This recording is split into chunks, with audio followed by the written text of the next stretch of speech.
right, Michael. Don't move too much. Don't breathe on anything. Don't just like let's everybody be real fucking still. Because the last time we tried to do this, my computer caught on fire, exploded, threw up, and turned inside out. So yeah, that's right. For people, I don't know if did you mention it last time? I did. We talked about it last week. But the last time me and Jeff did this, it exploded while we talked about Kirby. Yep, we got about 45 minutes in, and then everything went wrong. So Sakurai killed Jeff's computer. Welcome back, everybody, to the RageSelect podcast. I'm Jeff, and I'm Mike. Just everybody be cool. Everybody be cool.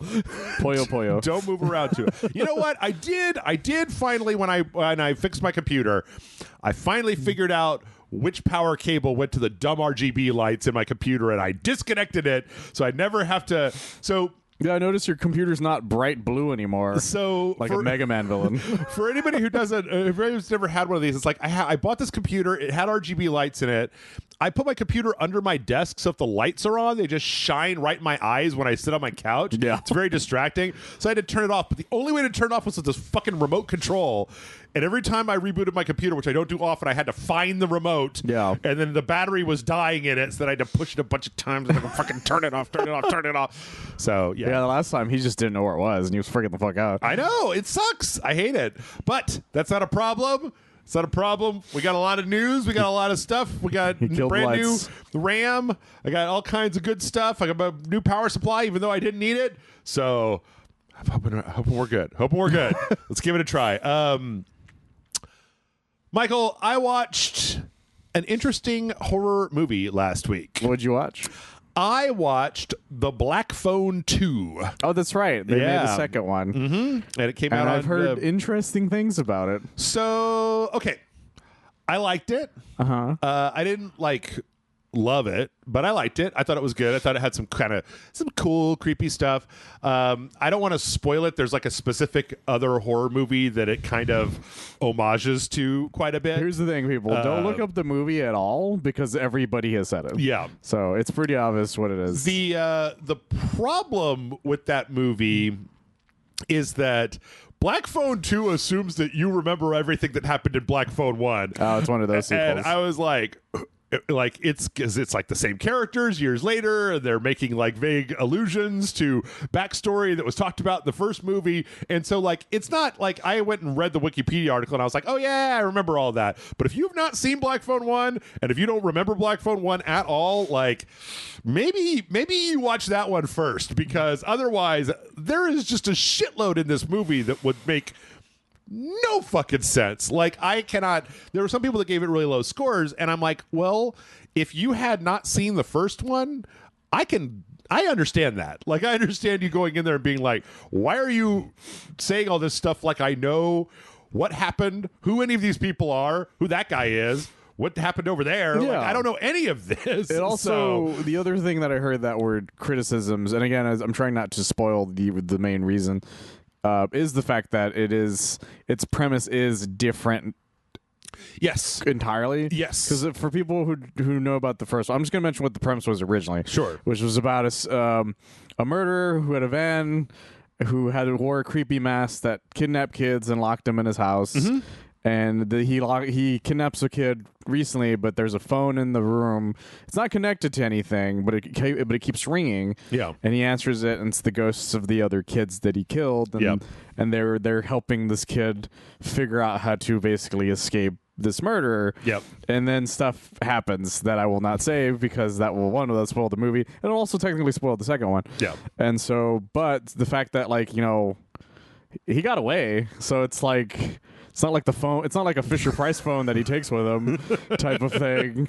Yeah, and the evil's defeated, quote unquote, is the best way of putting it. Yes. So it's not like he just fucking kidnapped him and threw him in the same goddamn basement. Right. And so you have to do something else entirely. And it's not a prequel. And it is a sequel. Yeah. And so you have to do something a little different. Well, think of it as going from the Friday the 13th movie 1 and 2. Sure. To undead Jason time. Sure. It's that like leap in logic type of thing. I mean, they got to do different horror stuff than they did before. Yes. I would say if you really like the first one, you're probably really going to like the second. Well, oh no. I'd say if you really like the first one, flip a coin, because the second one is not, if you just are going in wanting more of the first one, that is not what is happening. No. Like if you're going in because you're interested to see where the story goes next, it does tell you where the story goes next. And by and large, it had some good creepy moments and it was interesting.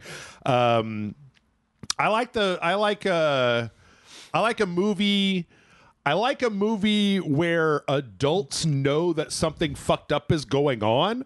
Like, in It Follows, where it's just like a thing that kills teenagers and they don't tell anybody and they don't know what to do and they're dumb and they're teenagers. Or like 50% of horror movies are a bunch of teenagers making decisions where you're like, well, that's fucking stupid. Why would you do that? Like, I don't understand. There's a lot of horror movies where all you have to do is tell an adult and something probably would work out. Yes. It's why I'm not the biggest fan of horror movies that are about teenagers.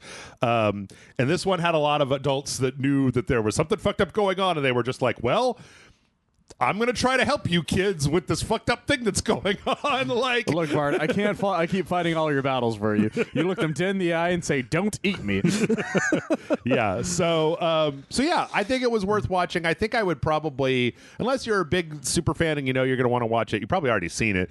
By now, if you really, really, really like that first movie, or really like Cargill for some reason, yeah, like you probably already saw it. Yeah. I mean, I don't want to, it's weird because I remember when I talked about The Gorge, where it's like, I didn't really like the second half of The Gorge. And it's like, it's always hard when you know a person who's directly involved with something where somebody's like, look at my art. And you're like, oh, that's very unique. And it's funny. I watched Martin and Corey's review about it, and the whole time Martin's daughter worked on the film. Oh boy, because they're Cargill's assistant now or whatever. Yeah, and every time Martin was like, "Well, I know a thing about a thing, but I can't say it because it would cause a thing." Right. And Corey's just like, "You got to stop fucking doing this to me, man. Just don't say anything. Just don't fucking say anything. You can't just keep going. Well, I know why they did that. You can't be like, I'm deeply involved essentially with this production. It's like, you got to fucking stop, dude. I've got all these scoops in this box. I can't open the box, but the scoops are inside. Like, I don't know what to tell you. Yeah, it's just funny doing that, like knowing that we kind of know these people. Yeah, for the most part. But yeah, I probably enjoyed it more than I did The Gorge because it did stuff all the way through. Well, the main difference is, that stuff, that was them making a movie that they didn't make. They didn't write. Yeah. Like that's just them adapting like what was considered like a script that was, hot on the market. Oh, was that not their script? No, I didn't know that. No, it was one of those scripts that, because there's I forgot the name of it, but there's like a list of scripts that are basically like, these did really well and nobody's made them yet. Okay. Type of things, and that was one of them. Mm-hmm. And so they just took like it. Take a script, leave a script. Sort of. Go to 7-Eleven and it's short on scripts. You just take one from the pile. Yeah. So basically, it's basically like movie scripts that are like, these were really cool. People bid on them, but they never ended up getting made for one reason or another. Okay. And that's what The Gorge was. Okay. That was one of those. Well, then movies. I don't feel as bad about criticizing the second act. And so, whereas this is one of their babies, type of thing. But again, I've heard good things as long as you get past some of the weirder aspects of what now the movie is, compared to what it was, But that's pretty common with horror stuff, right? At least back in the day. I don't know about nowadays. It's not like the first one didn't have any kind of supernatural stuff in it. It wasn't a serial killer movie. It wasn't like Lethal Weapon 1 and then Predator 2. Right. Basically. Like, yes. That's not what happened. Yeah. So, but I just want everybody to know that if you want to watch it, it's on VOD. Just make sure that go read the Wikipedia for the first one and remember all that. Go, oh yeah. Or maybe you're not like me and your brain isn't just Swiss cheese and movies just fall out as soon as they come in. Maybe you remember it a lot. So that was me, Michael. What about you? Do you got anything? Do you watch anything good? So mine is a little different. Yeah. So my YouTube keeps recommending the series of D&D short animations by a YouTube channel called the Legends of Avantris. And they're kind of like Critical Role, which is that they just play D&D. Yeah. But the difference, because Critical Role eventually got more serious about how they presented their stuff, where it's always like, this is a serious campaign that happens to have jokes. Where Legends of Avantris is like, this is just batshit insanity, and it is what happens when a bunch of friends play D&D type of thing. So they're just fucking, and they're not like professional voice actors either, the way Critical Role is. So they're just a bunch of fucking dudes just doing shit. And they have a bunch of different campaigns, but I'm listening to the one called Once Upon a Witchlight, which is an actual like D&D campaign. Yeah. But it's just them going through it. And it's really fucking funny. I'm like 10 episodes in. They're like 64. They're like 3 hours long each one. So I listen to them during work. So they're not cut off. There's like a whole chunk, right? Yeah, like they're a whole session. It's a whole session, and the chunks are the animated ones where they hired somebody to animate the just like little tidbits, which is why I got into them, because there's a running gag early on or one of the guys had killed the clown on accident by just punching it to death. Like, he just hit him real hard and he just died. And so there's like there's a D&D thing that you can do that's like, it's called like a twist. If you do something and you get your old D100 and then whatever number you get, something happens to you. Like one of them's like, everything that's liquid tastes like oil, for instance. So if you drink water, everything tastes like oil. His twist was the last person you killed is now haunting you. And so he's being haunted by a crazy clown. Nice. And so that's just really funny. Yeah. And I really like it a lot. It's really funny. This is only one of their many campaigns. They do a bunch of different campaigns. They have different characters that do throughout them. This one specifically has like these 4 guys who used to own a carnival, who are broke and need money. So they're hired by a guy to go into like this like Fae carnival. Which is one of the reasons why these twists keep happening, because they keep making deals with Fae because they don't have money. All right. So at one point, like, one of them is like, he's like the guy who lies all the time, and they're like, well, your Fae deal means now that you can't lie for 4 hours, type of thing. So they made Liar Liar the D&D campaign. It's really funny, and so like stuff like that keeps happening. Yeah, and I enjoy it a lot. It's just really fun, like I said, because my issue that I have with a lot of D&D campaign things is everybody wants to be super professional about it. Sure. Because they want to be the super, like, I am the lovable thing that you guys will listen to all the time and you take super seriously, and you'll make Amazon shows off of it. Right. Type of thing, where it's like, these are just a bunch of guys dicking around, making as many sex jokes as they humanly can. Excellent. Sort of thing. That sounds like my kind of internet. Really funny. Sounds like that old internet shit. Yeah. And it's fantastic. Like, there's and some of the stuff they say has become memes. Like, remember that movie Red One? That Christmas one? Yeah, I didn't watch it, but the bad guy for that movie is an actual like Christmas legendary character called Gryla. But at one point, the reason I bring that up is one of the first videos that was ever shown of these guys was a Christmas campaign they did. And when she said Gryla, they start going, there's a wild gorilla on the loose, and it's just them saying gorilla shit over and over again. And so when that poster came out for that character, all of the comments were just quotes from that video making fun of the fucking thing. And I was like, okay, I should look into this later. And finally I got sent enough of these that I'm like, okay, I'm just gonna fucking start these, and I've just been kind of hooked on it since. It's a lot of fun. I really highly enjoy it. That's good. I kind of run out of YouTube. I feel like I open up YouTube and go, nah. I get that. I luckily nowadays I have a few new ones. That's one just because I can listen to it during work. The other one is Astro Goblin, but they're an offshoot of an old Rooster Teeth podcast I used to listen to before they went downhill. I've got a real bone to pick with the algorithms, because I tried to make my Reddit algorithm show me cute dogs by going to like funny animals and cute dogs and like r/pit bulls, which is just people being like, look at my baby, look at the baby, look at the baby. And then when I went back to Reddit was like, the first post was like, here's the video of the ring cam of my neighbor's dog mauling my dog.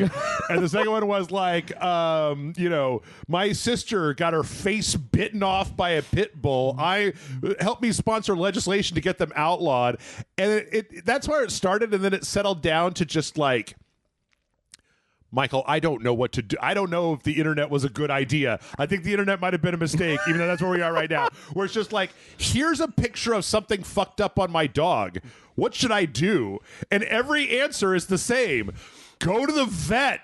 Like, Reddit doesn't know what that is. Go to the vet and they will tell you what to do about your dog's fucking scales that it has now for whatever reason or whatever. No, that is the problem I run into with Reddit all the time is I will innocently click on one thing. Yep. And it's like, you want to see that forever, right? Yeah, and but it's always the bad version of it. It's like I like, for instance, I subscribe to a Superman subreddit. Yep. And every now and then I'll click on something where somebody goes, you know what, I kind of like Henry Cavill.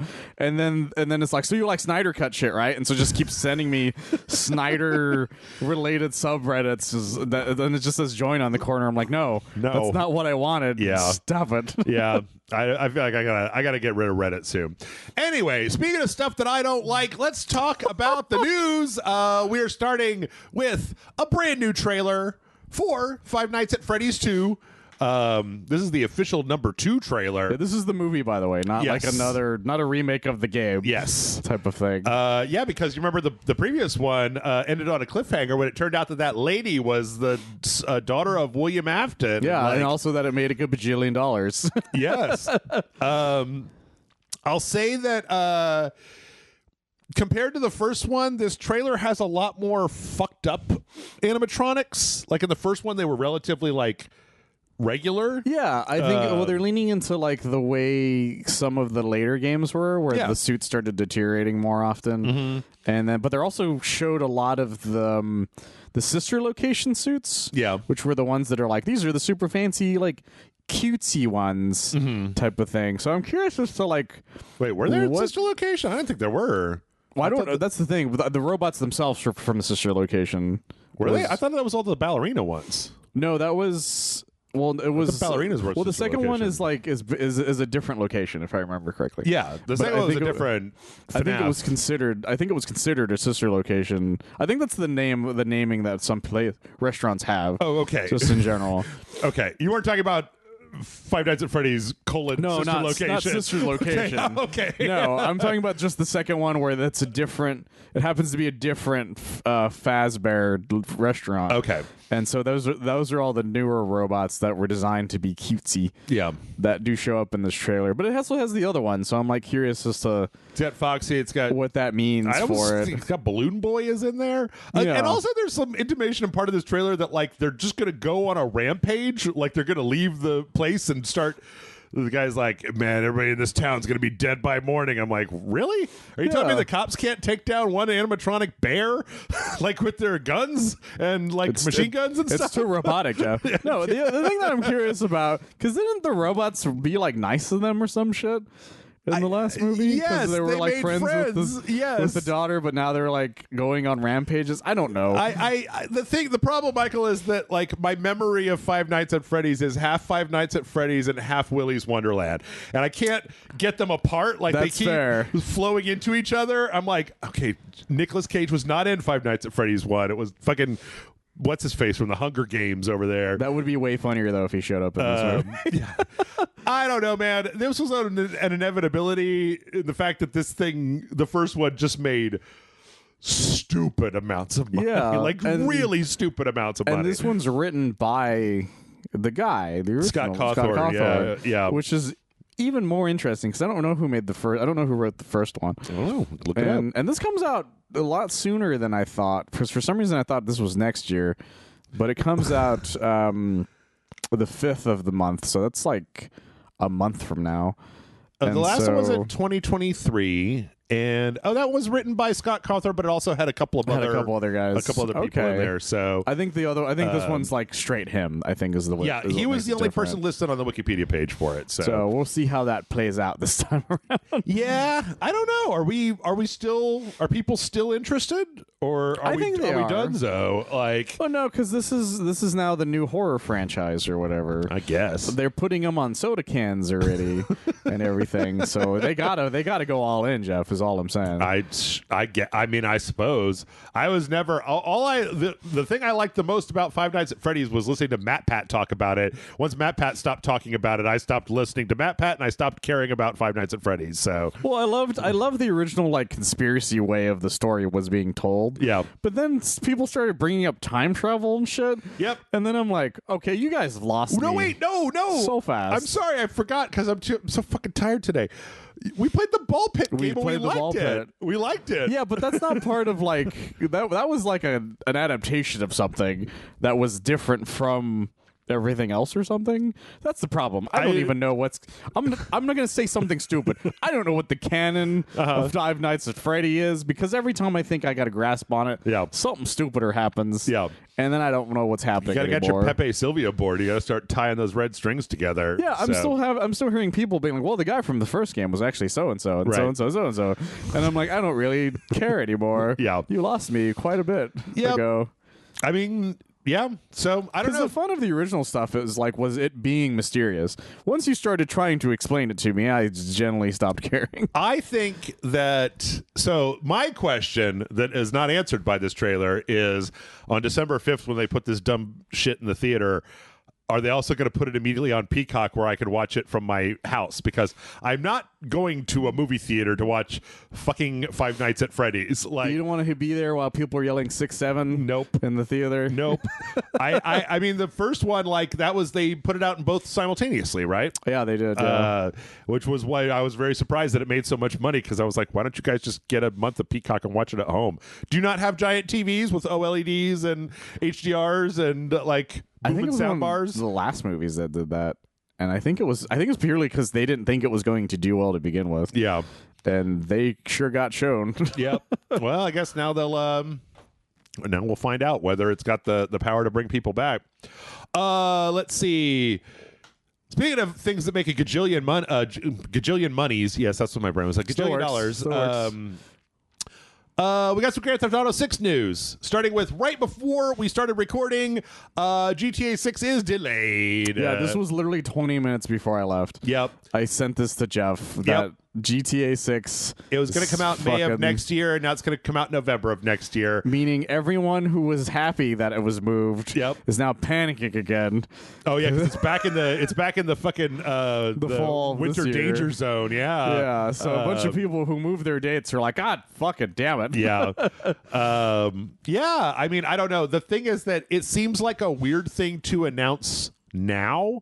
Like, it is pretty random. That's a long way away to be like, we needed 6 more months after, like, yeesh, okay. This is so that people can make sure they have their time off on the correct dates, right? Unlike what happened with Cyberpunk. You know what? I guess I shouldn't be critical about it because I was complaining at one point that it's like, I feel like Grand Theft Auto, there should be like a law that they have to tell you when it's coming out. Like they have to tell the industry when it's coming out so that they can get out of the fucking blast radius. Yeah. Like your company shouldn't be put out of business because some other company released a product on the same day as yours.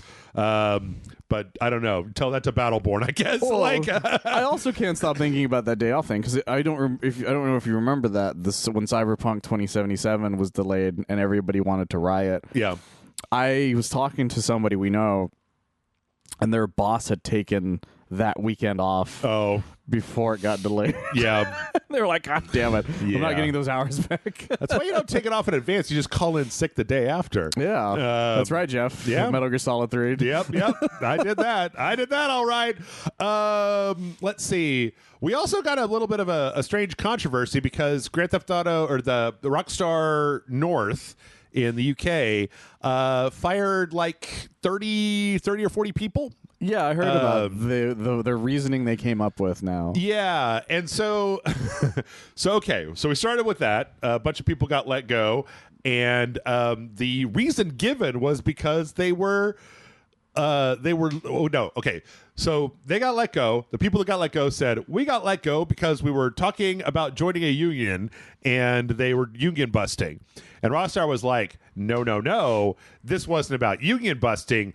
This was about employees leaking confidential information to outside sources. And like, well, okay, well, you're not allowed to do that. I can see where they would be mad about that.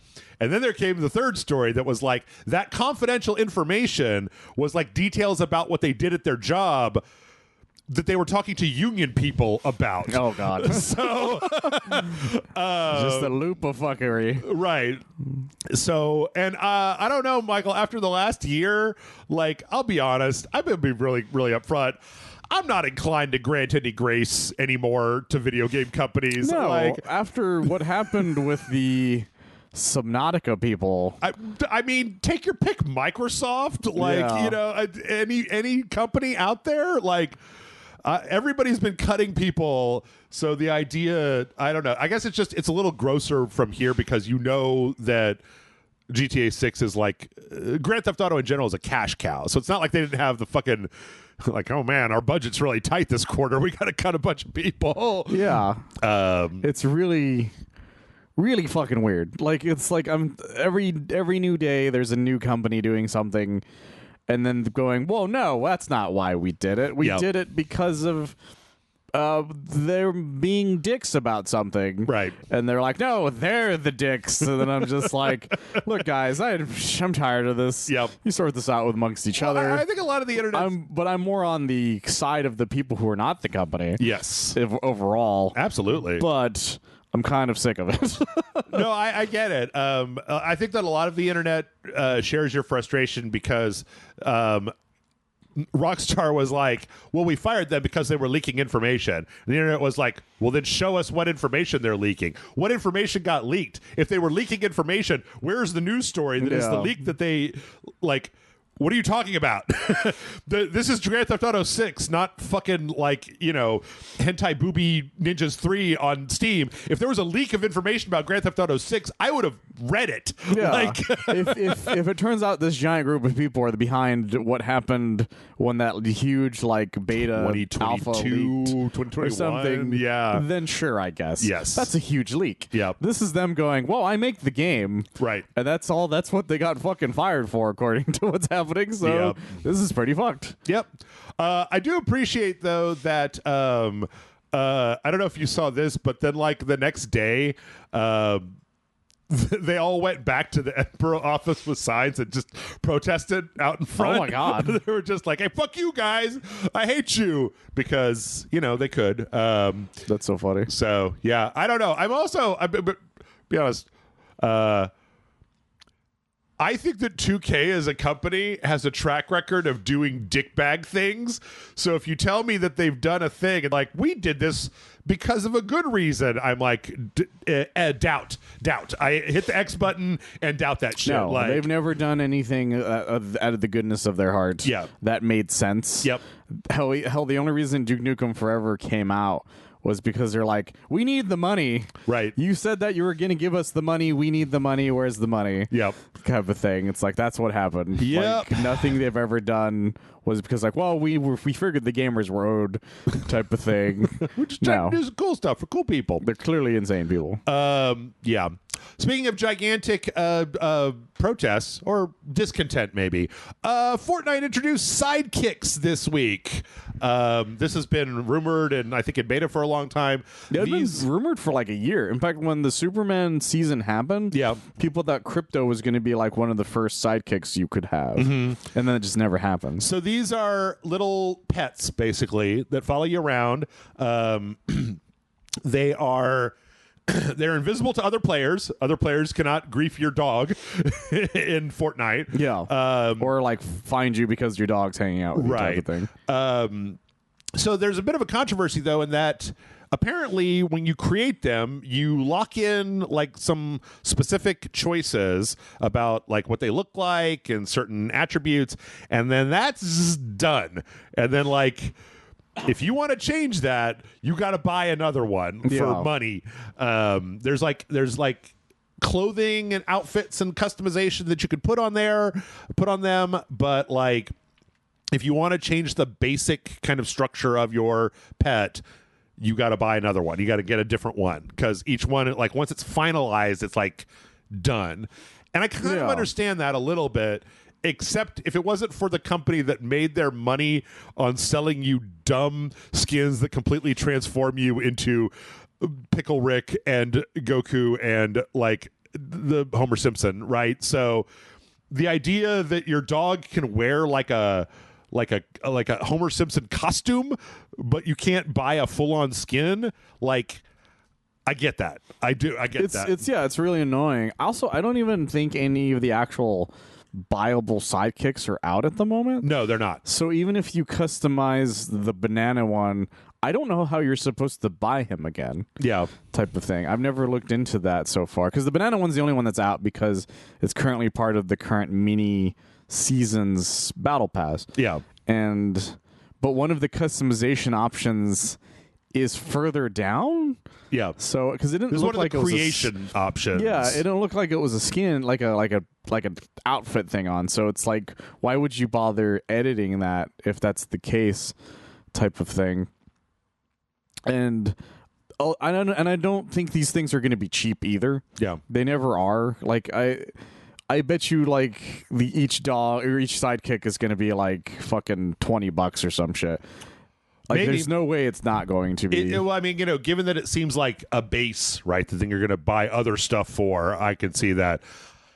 I don't know, man. It seems, well, okay, so Epic did start emailing people asking like what they thought about this, and so they are like getting feedback for it. So if enough people are upset, they will probably change that, because Fortnite has a pretty decent reputation for not being complete douche nozzles when it comes to the. I just saw the price on the little thing on there. It said 1,500 V-Bucks. That's $15, and like 1,000's like 9, I think. Something like that. I thought it was just kind of 1-to-1. Like, well, it depends if you buy like the packs that are like, if you buy this much, you get this much for free extra. or whatever. Although there is a they finally, as of the 14th of last month, you can now buy the exact amount of V-Bucks. Yep. So if we wanted to, we could look into it. But 1,500 is probably closer to like $15. Yeah. Basically. And even then, that's a lot for just like something that you have to buy over and over again if you just want to change its fur color. I will be honest with you though, these fucking Fortnite dogs are hella cute. They're super cute. They're hella cute. Like I kind of like, I'm not going to pretend I don't want one, but I also don't feel like I don't want to get fucked over if I accidentally select the wrong fur color. Sure. Type of thing. Yeah. I think they should definitely let you do customization. I don't know. You know what? Maybe that's the problem. Maybe it's the idea that like having like a fur, like body fur, like these are like attributes, right? Like all those attributes are generally locked into the skin that you purchased in regular Fortnite. So the idea of basically putting like clothing on an avatar that is edited, I don't know that they have like the UI things to switch that around, but I don't know. It's like the dogs clearly work the way the car does, where you can change the colors of the car to whatever the fuck you want to, over and over again. This is like this to me. This is like if you bought one of the cars and you accidentally made the Batmobile bright fucking pink instead of black, and then you're stuck with it. Of course, imagine having to buy that again for that. And also the amount of each dog being 1,500 V-Bucks is the main issue, because this isn't the only game that does something like this. Yeah. Monster Hunter doesn't let you change your palico once you set it. Yeah. Like, especially if you're already like deep in the game, you have to buy a it's like a $3 or $4 like ticket thing to change, not just respec. Not just the cat but yourself too. Yeah. And that's like, that still sucks, don't get me wrong, but people are more willing to spend anything that's under $10 for an update, or to an update to their appearance, than a whole fucking $15 type of thing. Very true. Yeah. I bet this is going to get changed. I don't know. But who knows? Because apparently Fortnite is, they're having a moment right now. They got The Simpsons. Apparently that was like. This has been a rumor for years as well. Yeah. But apparently it's like a huge spike in players. Apparently haven't had this many players in a while. Yeah, I think they said it was like last year was the last time, last year around the holidays. So yeah, they apparently they switched the map over to Springfield, and they added in a bunch of the Simpsons characters.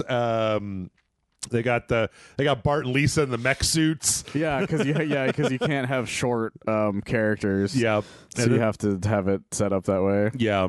I don't know. It looks pretty good. Like that. I'm glad that we live in an era where they've really kind of got the cell shading to a point where it looks pretty good. It looks great. It looks pretty good. And there's and you can actually explore Springfield. Yep. Like people have been going to Skinner's house to see if you can see Krusty Burger from his window. Oh yeah. I didn't even think about that one. Yeah, and you can also and people are going into different spots to see the Easter eggs that are probably within it. Yeah. A lot of people are questioning the layout of the Simpsons home. Yes. But that's because the Simpsons home has always been fucking weird as shit. Oh yeah. Sort of thing. I went through a 20-minute video today where I was like, oh my God, why am I watching this? Because that was a thing where people were like, well, the whole inside of the Simpsons house is modeled, and there's this weird question about well, where does the hall from the kitchen of the Simpsons house go to? There's a rumpus room in 7 episodes, and one time I saw a door that went into the garage, but then other times there wasn't a door there, and it's oh my God, you guys. And the game, the Fortnite map doesn't have the basement. Yeah. So people are also just where's my basement, bro? Yeah. Sort of thing. And so they have to it's that's one of the I read some of what you sent me because they're there's a laundry room that doesn't exist. Yeah, because the laundry is normally in the basement. Right. The basement doesn't exist right now. Yeah. And so it's been a lot of fun for people. And apparently everybody's been sitting on the couch as much as possible. Yep, that was another story that I had because I saw a video of it was a single player one too. It wasn't even a team based one. Mm-hmm. It's just everyone got into the house at once, stared at each other, and then sat on the couch and didn't shoot each other. Yeah, there was a couple of these that showed here's this one's the repo guy and Wolverine and the banana. There was one that I saw. Yeah, this is a video one I saw. It's this guy coming to it because he's in the middle of a match. Yeah. And he runs in there, and then just sits on the couch. Down, and then everybody else starts sitting down. Yeah. Even though they could just shoot each other. Yeah. None of them. And apparently, depending on where you sit, there's different. There's they'll be holding stuff. And for people who can't see it, that video has Jake the dog, Peter Griffin, and the Lethal Company guy, and I think. Oh, the singer of Gorillaz, I forgot his name. Yeah, off the top of my head. And then there's one of Bender and Jason Voorhees and Leonardo. I think this is Donatello. Yep, just it's a bunch of insane shit. Yep, and I can't help but love how fucking insane this. Apparently, there was some kind of there was a bug at one point that made people invincible when they were on the couch and then left it. I think the idea was that they wanted people to be able to sit there and not immediately get murked. Yeah, but then there was some kind of bug that dragged that invincibility out into the map, because also there's another video where it's somebody has Homer sitting on the couch and then another person comes in and they sit on the couch, they immediately just gets up and shoots them to get their shit, just trolling them, because Fortnite's the fucking Wild West, man. It really is. And also it's Homer's house. Yeah. So yeah, I mean, call me when you got Futurama, Fortnite. Well, there are characters from Futurama already. No, I mean, I'm the whole thing. Well, that's what I mean. The whole map. That's what people are hoping for. Yeah. Because they're well, if you do this, why don't you do that for Futurama? Yeah. Actually, that's the other thing a lot of people are doing is that, because some people are well, I'm going to be Peter Griffin in Springfield. They're I'm going to be Bender, hanging out in Springfield. I'm going to be that crossover episode, motherfucker. Yeah. That's a fun idea. I kind of wish that some of these maps would just stay in its own thing you could fuck around with forever. I tell you what, I've said it before and I will say it again. I'm so impressed at how much work and devotion that the Fortnite team puts in, because this shit is the biggest thing, and any other company would let it ride. Any other company would let it ride, but in 2 months it's gonna be fucking I don't know, take your pick, Fantastic Four, or it's going to be Spooky Elven Forest, right? Yeah. They'll change it. They don't sit on their laurels. They just okay, let's move on. And did you watch the video they made? That's it's basically a short Simpsons episode that explains how this even happens. No, I saw one. I saw the end of a Simpsons episode where it was they were on the couch and it was the couch gag. Yeah, they did the couch gag. Well, no, they actually made it's a 5-minute video of how King and Kronos. It's basically King and Kronos' fault that this has happened. Okay. And they actually and it's all animated in the Simpsons style. It's a lot of fun. I think it plays even if you play Fortnite. I cut a story. There's a thing that they think that the next season in December is going to be Kill Bill, because like some like a streamer got sent a thing from Epic, and like one of the things was like a special roundtable with Q and U, and like in Kill Bill, that's how Quentin Tarantino and Uma Thurman in the credits are like listed as Q and U, and like they're like, well, you could have the entire Deadly Viper assassination squad, like you could do, there's a lot you could do with the Kill Bill themed. It's just because he's supposed to be putting out taking both episodes and smooshing them together and putting that back in the theater in December. So yeah, that's a good point. If only Michael Madsen was alive to give it terrible voice acting. True. Very true. But yeah, I could see the bride running around in Fortnite. 100%. Of course. People would buy that immediately. Yeah. In fact, there's some characters that are like feel like they are just that, just with the serial numbers filed off. Right. Just the Kmart brand. Yeah, exactly. Well, let's see. Speaking of online multiplayer games, Arc Raiders is having a moment right now. They had an interesting thing that happened over the weekend when they had the launch, where some people were playing the game and they got murked by another player, and then like a day later they got a message in the game that was like, what does it say? It's so fun. It's like, your items were lost due to unfair play, but we managed to get them back for you. They're now available for you to claim and take with you on your next journey topside. So if you get killed by somebody who's detected as cheating, like the game not only like punishes them, but it gives you back what you had in your backpack that they took from you. And Which is a great idea. Yeah, I love it. That goes a really long way to like really keep your player base happy with something. Because I've run into issues all the time where I'm playing a game and I'm doing a thing and I'm very excited for it.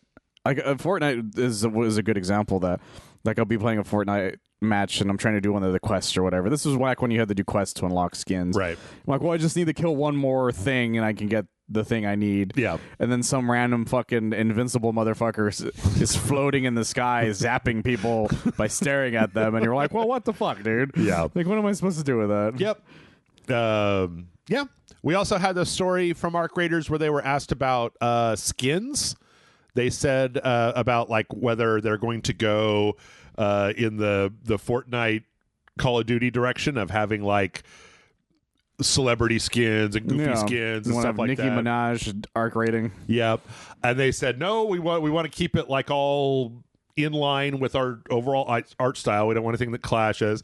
They did, though, talk about how they had an idea to make like not a Santa skin, but like the version of Santa that is an Arc Raiders skin for the holidays, but like that they really want to stay away from just the opening the door to the infinite crossover dimension. Well, yeah, that's what it used to be. Back in the day when things were like references, they were references. They weren't like making, you didn't actually buy a Homer Simpson skin, basically. Right. You were like, I have created what is called this Springfieldan outfit, and it's just like a white shirt and blue pants, and it came with something that looks suspiciously like a donut that looked a little radioactive, sort of thing. Right. Like that sort of thing. And a hat with like the lines on the top or something. It was never just outright the character. Yeah. Back, like you would play a game and you would be using a character and it would just be like, well, this is the Martian guy, and it's just like, a little fucking like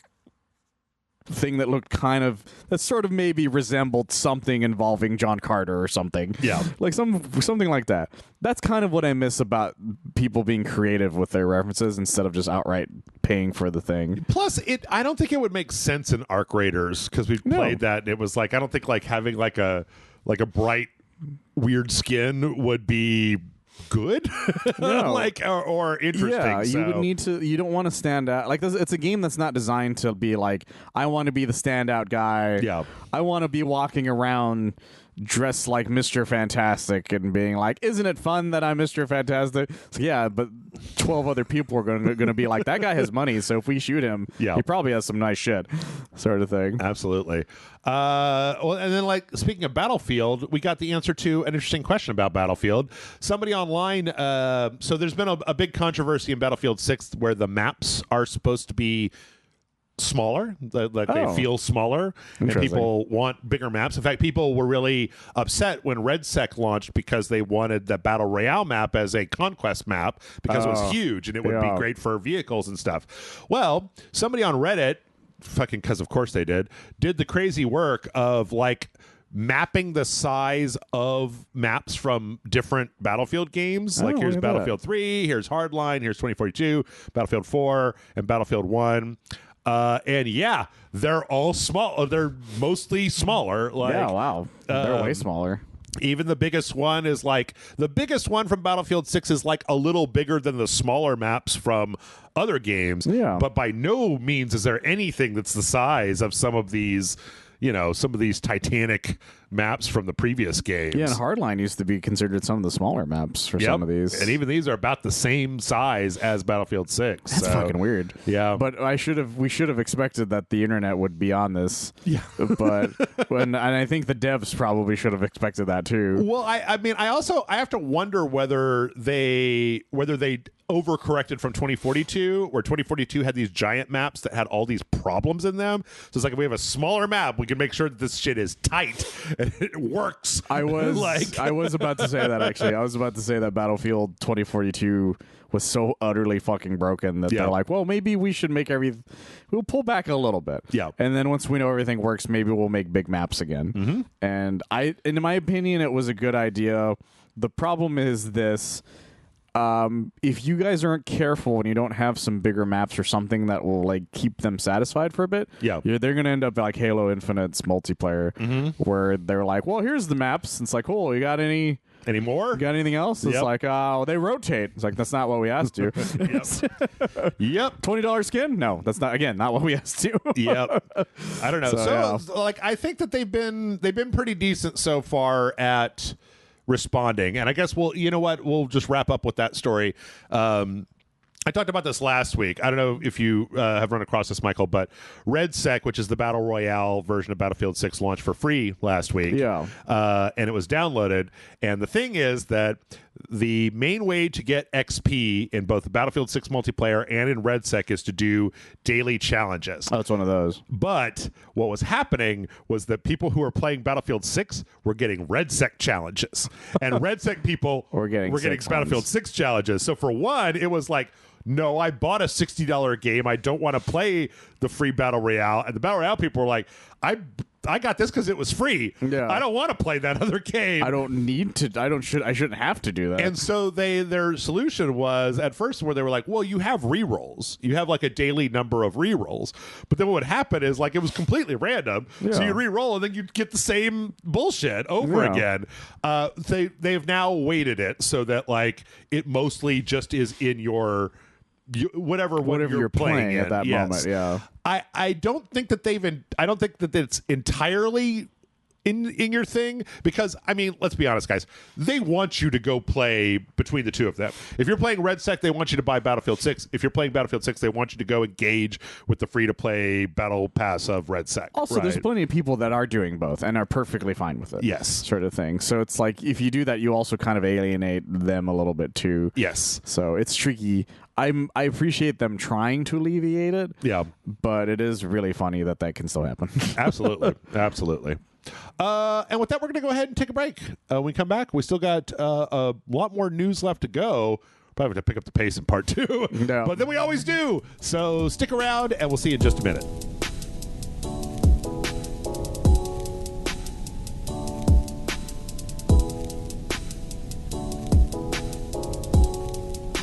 And we're back.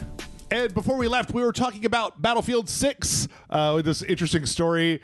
So, Michael, I don't know if you know this, but apparently on the consoles for Battlefield 6, there is an option that you can choose. So we say, no crossplay. Don't hook me up with people on the PC. I only want to play with console players. On the PC, there is no such option. That's kind of weird.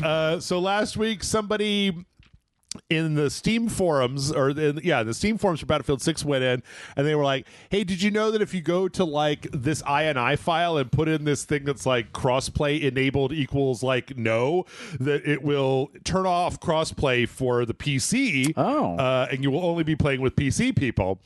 and then he was banned off of all of Steam, not just that subreddit, really? but like the entire thing. And the reason given was admitting use of cheat/hack/exploits/piracy/mods. And then apparently, I think this is just like a one overzealous moderator, because then like 100%. another person posted the same thing and did not get banned. Yeah. So that's. But yeah, come on, guys. This is the PC, man. We edit those INI files all the fucking time. Also, Steam is full of people putting random shit like that on it. Yep. All the time. Yep. This was an overreaction. I kind of like a motherfucker. Holy shit. Yep. So, yep. Let's see. From there, we got some more news about the we got some more news about EA in other EA news. Sorry, I should have all fucked up. This was talking to EA, assuring gamers that they are going to retain, or quote, maintain creative control over all of their properties after their acquisition, and with their quote track record of creative freedom and player first values, unquote. So for all of you who are worried that this acquisition is going to mean that the stuff that happens in EA games is not going to be the same as it was, don't worry. Don't think about it. It's going to be fine. We said so. Look, Jeff. Vader said if I give him Han Solo and that he'll leave the station alone. Yes. Yeah. It'll be fine. It'll be fine. Don't worry about it. Yes. Yes. Let's go back to my Take-Two 2K. I don't believe you. Fuck, dude. I do not believe you. I do not. I mean, I've never not believed someone so hard and quite not. Well, that's actually not true, based on what I was talking about the Subnautica thing. Yep. This is the okay. I'm trying to figure out a good way of saying this without it's. This is the most I've not trust something EA has said in a while. Because EA actually hasn't been in the headlines the way they used to be. True. When it came to fuckery. Well, this is the first time in a canceled while. everything and let everyone go. Yeah, so exactly. they haven't had anything to fuck around with. And that's the one time you can absolutely believe their fuckery, because there's not really a way you can lie about firing somebody. Sure. So this one is more like there's no war in Bong Sing or whatever the fuck. It's just like sure, I believe you. I'm sure that the $22 billion in debt that they're putting on your books won't affect you at all. And creative freedom and player choice will be the order of the day forever, and nothing will ever change. It's in the game or whatever, Jeff. Right. Yeah. Is that you're supposed to challenge everything? Is that EA? Is that what the EA? Was that them? Challenge everything. Because EA Sports was it's in the game, right? But I don't remember if Challenge Everything was them. I think it was, wasn't it? I think it was. It sounds like that was them. Let's see. I'll just type it in. Challenge everything slogan. I thought it was EA. It sounds like it. The problem is it's been so long since I've heard it. Yep. Famously used by EA games, their video game label. 2002 to 2005. That's why I haven't heard it in a while. Yep. But I remember it's in the game specifically for EA Sports. So yeah, we'll see. I don't trust any of you motherfuckers It's all anymore. fun and games until the DJ shows up, Jeff. That's right. Well, hey man, if they put that DJ in FIFA, I'm cool with that. Like, that's the thing. If all they do, if the reason these guys wanted EA was for Madden and FIFA, go crazy. Do whatever you want. Put Jared Kushner in fucking Madden for all I care. I don't give a shit.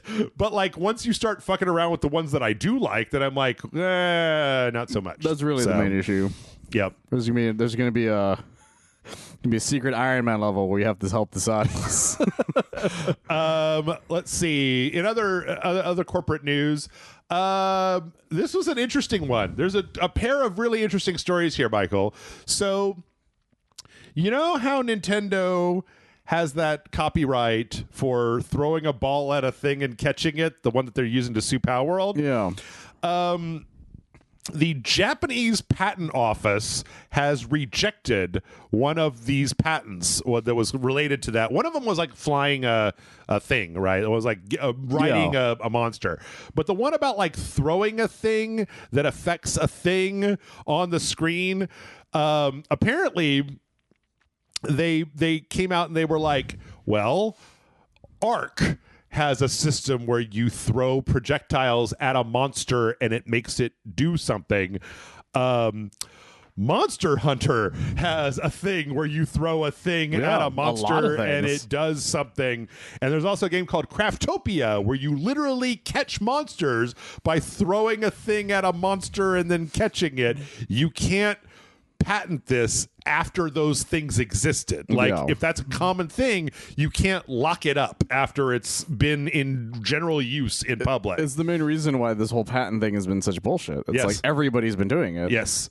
Well, I mean, you know, I see what I find interesting is that you have to think about like the specific, like, okay, what kind of game is there where you throw a thing at a thing and it catches that thing? And I'm like, ooh, that's a very specific set of things. But if the patent is you throw a thing at a thing and it affects the thing, well, that's different. That's a completely different thing. That is such a broad thing in general. Yes. Which is why they can bring up Monster Hunter. Yep. Because you use paintballs, you use the dung pods to get them to run away. Yep. There's so many things you use to smack them, to do things to them in some way. And it's like, no, like you can't. That's such a that's like saying you can't fucking walk, type of thing. Like every game has a throw thing at monster does X, Y, Z. Yep. Like that's stupid. Yep. So that means that they are rejecting that patent, and I think it believes it has to be like re-examined. But that leaves the door open for Palworld in their suit to basically get a foot in to be like, hey, these patents are too broad. And everybody keep in mind that the legal system and the patent system in Japan work completely differently than in the United States. Yes, like, they're very totally different. They're very strange. And they're actually a lot more lenient than they sound. They're both more and less lenient. Yeah, it's like, really weird. It's the reason why doujins exist out there, like weird fan fictions that you can actually sell legally. Yes. Like it's the reason why that's the thing, is because their copyright laws are very strange. Parody is much more protected, like even like coming right up to the point of being just like, I drew my own Dragon Ball comic, or they're all fucking like, and it's not I'm even selling it for $10. And it's not even just that. Sometimes, sometimes it's just like that's how the time I got reincarnated as Yamcha started. Right. It was a fan fiction that somebody made that they're like, hey, we want to publish that for real. Yeah. And then that's kind of how the Attack on Titan high school thing became a thing. I wouldn't be surprised. That was the exact same thing how that started. The thing that people probably most know about it is it's why Mother 3 can't be published in the United States, is because a lot of the music is like direct, like melodic, like it would all they would be sued immediately because they're using like Beatles songs and like classic music and stuff that's got all kinds of restrictions up the wazoo in the West, and it's very much just like, oh well, the chorus is just obla di obla da from the Beatles. Yeah, it's just got a slightly different shit around it, but you can't do that in the United States. And Earthbound 2 like had the change. They literally had the Blues Brothers as characters. Yep, and they just changed the colors of their outfits. Yep. So so that's I don't know. It's good news if you like Palworld, and if you don't, I guess it's bad news. But that's not the only thing, because this apparently is also about the U.S. So here in the U.S., what is this?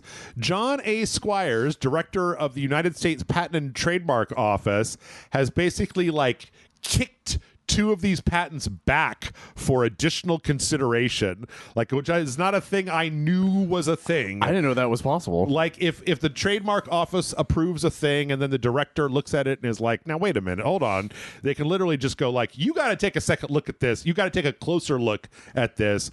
I think probably the first pass is like, is this reasonable? And they're like, yes, and they're like, okay, cool.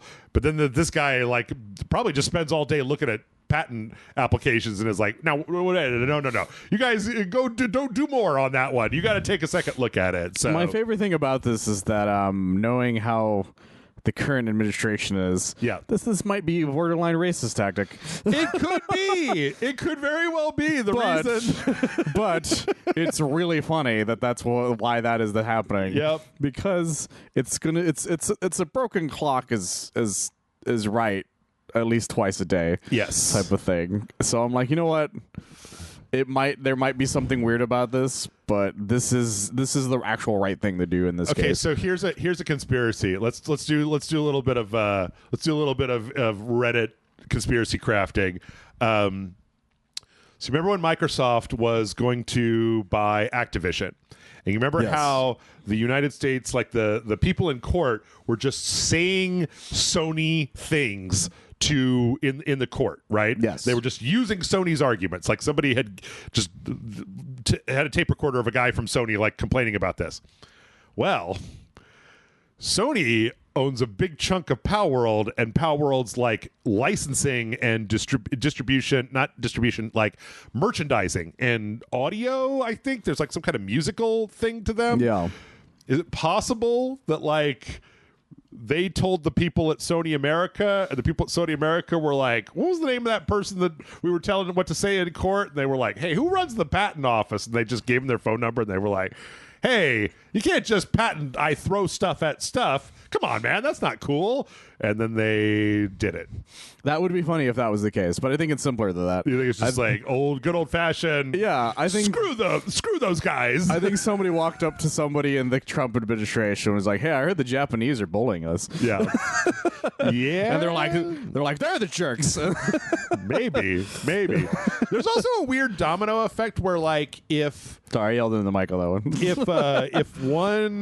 if one area trademarks one way or another, that other areas like it influences the way that other countries like do their trademarks. It does actually. That does happen all the time. It's possible that other story of Japan rejecting that one might have been a signal that I don't know what the politics of the trademark office are like. Like it's one of the reasons why people thought the Japanese one was going to go so smoothly. Yeah, because they're like, well, look, if the U.S. already says it's cool, and they're the one who buys all these things, right. type of thing. And Japan's like, no, fuck off. Yeah, which I'm happy for. I'm proud of them for doing that. I'm still salty ever since I saw the story about the Nemesis system getting copywritten and the fact that none of us can have it at this point for anything ever. And I'm like, you go fuck it all. You fuck it all. For like 15 years before it expires. Yep, it sucks. Let's see. Speaking of Nintendo craziness, do you remember there was like a guy out there and he was like live streaming leaked ROMs of Switch games before they came out. Oh, yeah. And Nintendo was like, you gotta stop. And he was like, the fuck I do, you'll never catch me. I've got 100 alts and you may be a corporation, but I run the fucking streets, yo. Like that I forgot. Yes. I completely forgot that's an actual quote of his. It doesn't even help that the guy's name is Jesse because it just makes me think of fucking Aaron Paul and Breaking Bad. Like no, that makes it so much worse. It's like if Todd did it. Yeah. He said he had 1,000 burner channels and he would continue to use them, and then he could do this quote, do this all day. He also didn't show up to court when they sued him. So, but he was sued in wherever he was sued was in a much more friendly jurisdiction than like the previous things we've got where it's like, Michael, you downloaded Super Mario Bros. 3. You owe Nintendo $60 billion in lost sales because you downloaded Super Mario Bros. 3. You sick fuck. You fucking criminal. It was only an 30-year-old game, you sick fuck. So this guy apparently has to pay $17,500, which that's the most reasonable thing I've ever heard happening from a Nintendo lawsuit. Yep. Ever. It's Colorado. It's Colorado when it happened. Still though. And apparently like what was this? They wanted like he was linking and talking about which emulators he was using, and so it was a real cut and dry motherfucker. But apparently Nintendo wanted to like keep him from ever streaming again. And like they were supposed to like confiscate all of his hardware and like all this crazy stuff, and the judge was like, well, no, like I'll tell him to pay you, but like I'm not gonna let you go to his house and take everything he owns. Like no. It's like, so people are insane. Like it's the first time Nintendo's been like, we're crazy people, and somebody finally went, are you guys crazy? Yeah. Why are you guys crazy? Yes. Here's a quote from my IGN article. The court did not agree to issue an injunction against anonymous quote-unquote third parties or other or order the quote-unquote destruction of the devices that the guy uses to circumvent Nintendo's piracy systems, saying the demand was unclear and unreasonable without knowing who those third parties were or what circumvention devices specifically are. So, because, I mean, like, they fucking sued that Redditor that ran, like, the Switch piracy Reddit for, like, $4 million or something. Like, yeah, every time Nintendo's like, we want to charge them the maximum amount. Right. And it's always, like, $1 bajillion. Yeah. And my favorite one about this is the fact the guy did nothing. Yep. He's like, yeah, sure, fuck it. I lost. I'm not fighting Nintendo. Yeah. Probably going to send a guy dressed like Bowser to beat me up. I like that. I like the fact that they that he talked a lot of shit. Like, I don't know. That's fine. I think that's my favorite part. Is he barked really hard, and the second they got confronted, he's I'm not even trying. I don't even know what this means. His quote: "You might run a corporation, but I run the streets." Like. What, of Boulder? What are you talking about? I generally don't know what he means by that. I got the pirated Switch game market on lock in Boulder, Colorado. You guys come into my town, I'm gonna fuck you up. Yeah, he makes it sound like he's fucking Kiryu Kazama. Right. They're gonna come in and he's gonna throw a bike at them so hard that they explode. Yeah. It's like, no, dude, that's not. You're not that guy. Calm your ass down. See, last up, Nintendo. They put out a Switch store app for phones. Oh, fun. Which is kind of interesting. So you can now buy Switch games.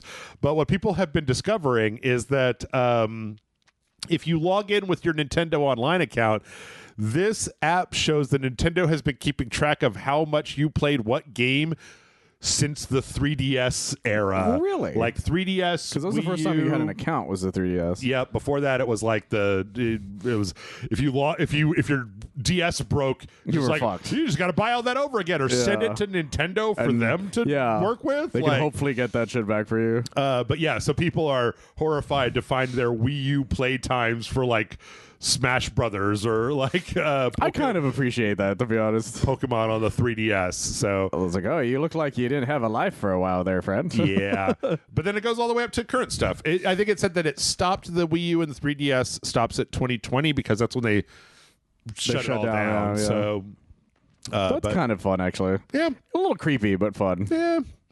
Let's see. Speaking of fun, not creepiness, Sony rolled out the cloud streaming feature for the PS Portal. Oh, they made another update to it?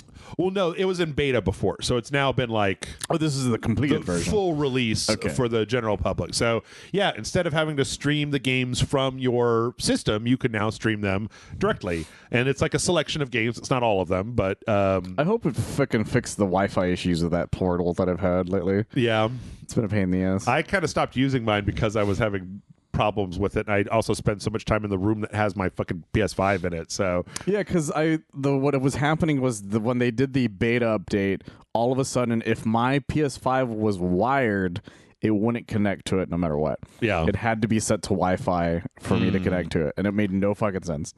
Oh, that doesn't make any sense. No, nobody can figure it out so far. At least I'm hoping maybe a new update will fix it because just never fucking worked again. Maybe. I mean, maybe at least you can you can play games that are attached to your account. Maybe like instead of having to use the PS5 at all. That would be kind of nice. So I like the PS Portal. I liked it a lot until it stopped fucking working. Yeah.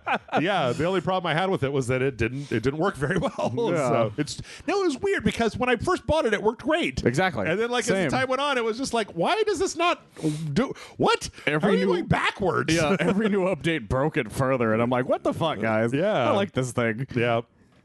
Yeah. Anyway, so yeah, check that out if you got a PS Portal. Let's see. From there, nope, that's the same. Yep, that's the same story. Okay. Yes, PlayStation 5. In the wild, people have spotted a new like symbol on certain PlayStation games. Oh. And it says cross-buy. So it's like, and it says PS5/PC, and it says cross-buy. And people are thinking that this might be a program that's like the Xbox, right? Where, you know, if you buy an Xbox game, you can play it through your Microsoft account on your PC.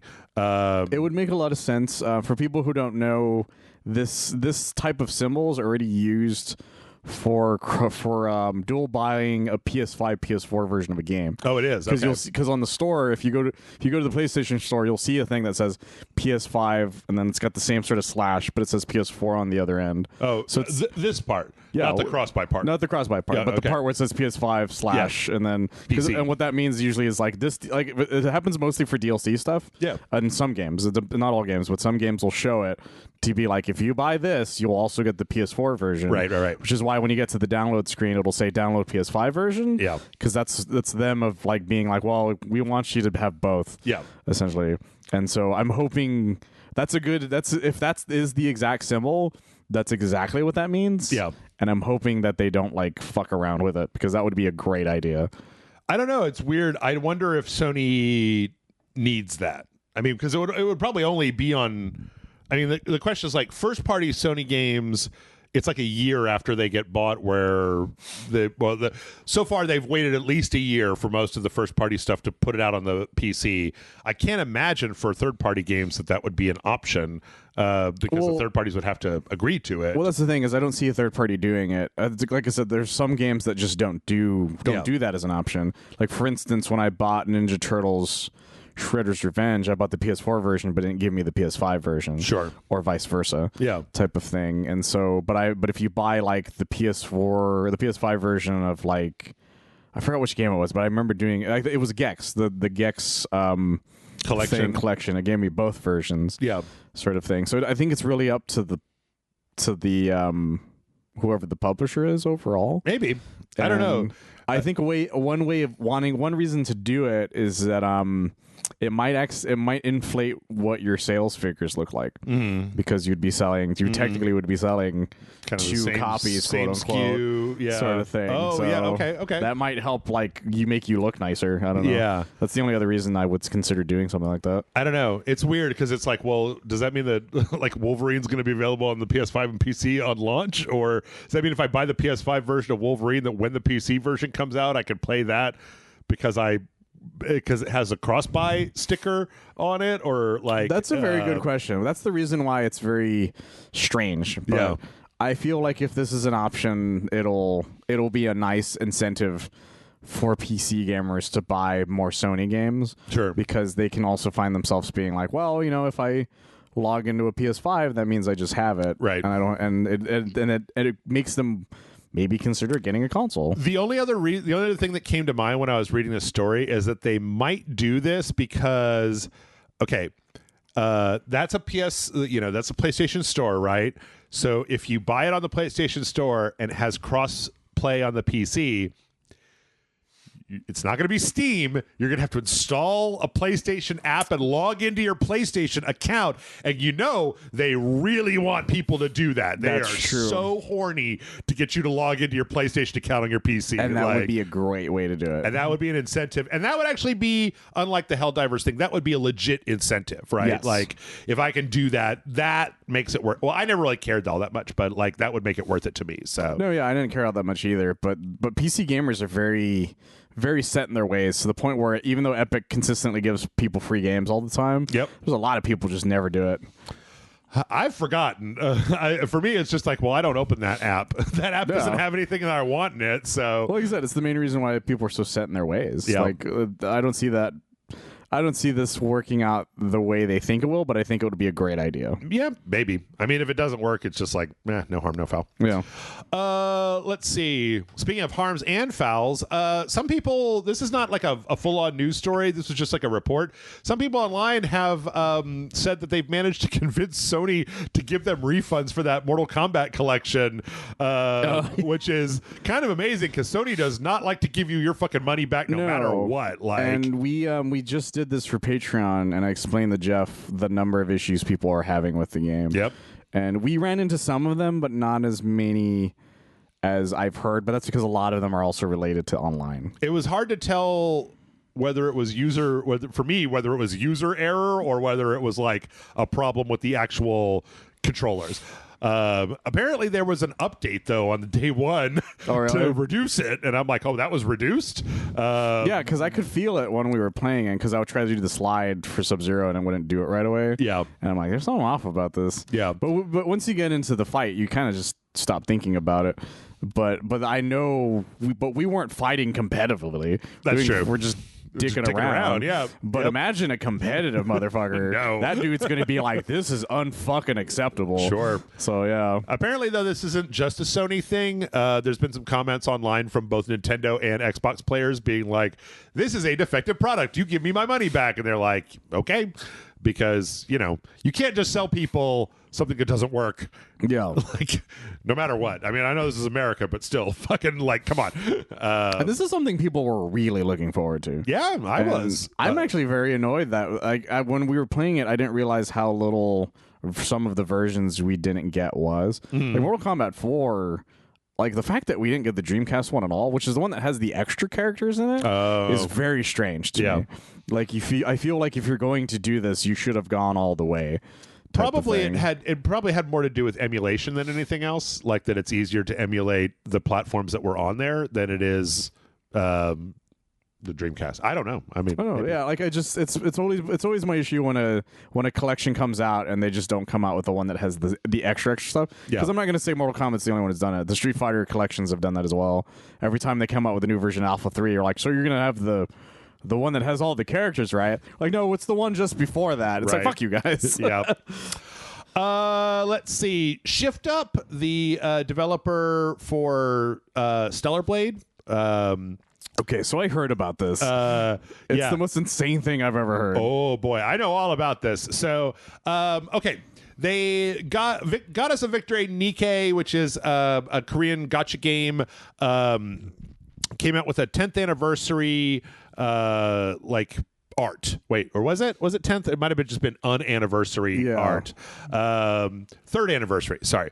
And they and when they came out, they were talking about this in a live stream. One of the directors came out and took a hard stance against hateful expressions that you would see in this art of big booby Korean gacha people doing their thing. Now, I know all about this, and I don't know how many other people know about this shit. But the thing is, I discovered this because of Reddit. Yeah, I looked into it. I found out about the actual backstory behind all this. Yes, it's just it's one of the most insane things I've ever heard. So, if you are in Korea and you put out a piece of art or animation or anything where okay, what's the best way to describe this? Imagine if you picked up your phone from the small side with your thumb and your index finger, right? Now imagine the phone isn't there.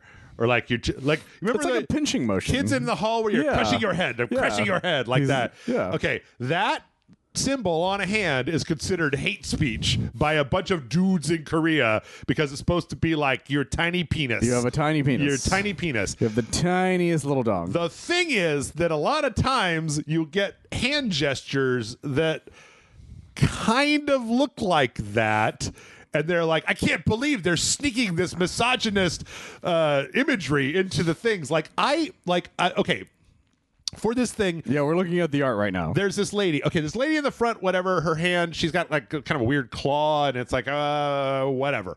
This lady over here, though, has her hand on her hip, and her ring finger and pinky are spread apart in a very strange way that if you are nuts, looks like the thumb and forefinger, but it's a pinky and it's a ring finger.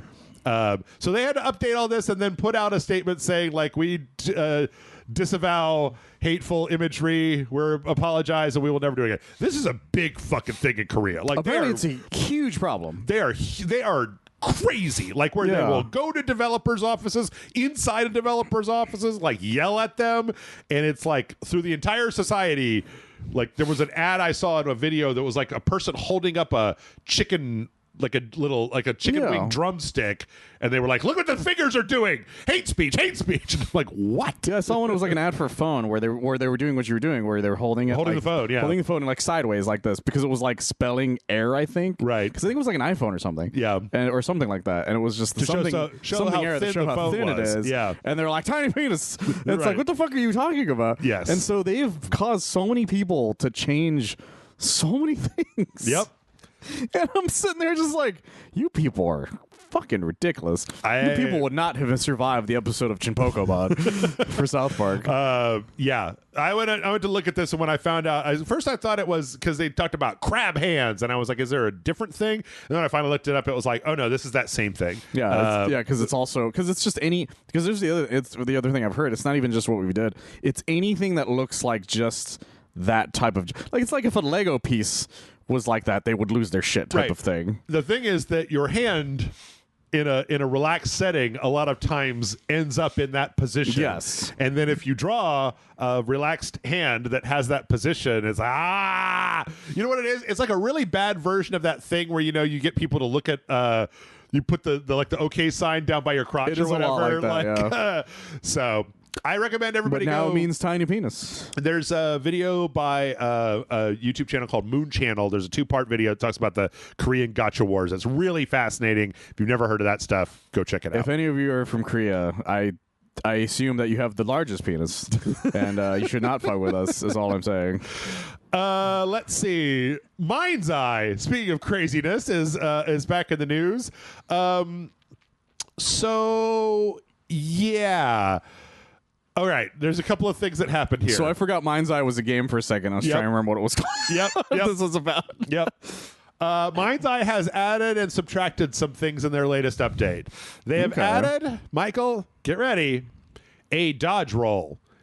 There was not a dodge roll previously. There is now a dodge roll. Hooray.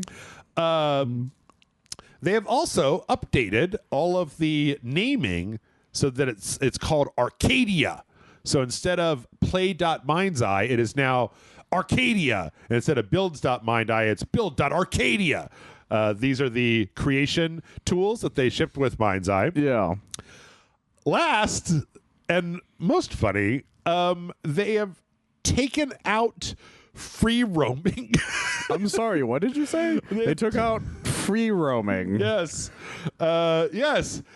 Which means, but I didn't know this. I read this story. I'd never heard this before. So here's this picture of a guy in a crop top and a gas mask, and he's got the words "can't drink dust" written on his belly. Uh-huh. This is the character that you play in free mode.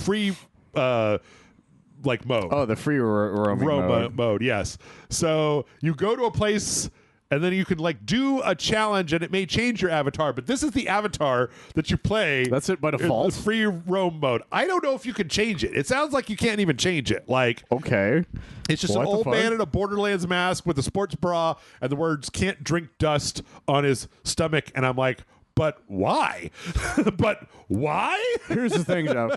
That doesn't sound right, but I don't know enough about Mind's Eye to dispute it. Sure.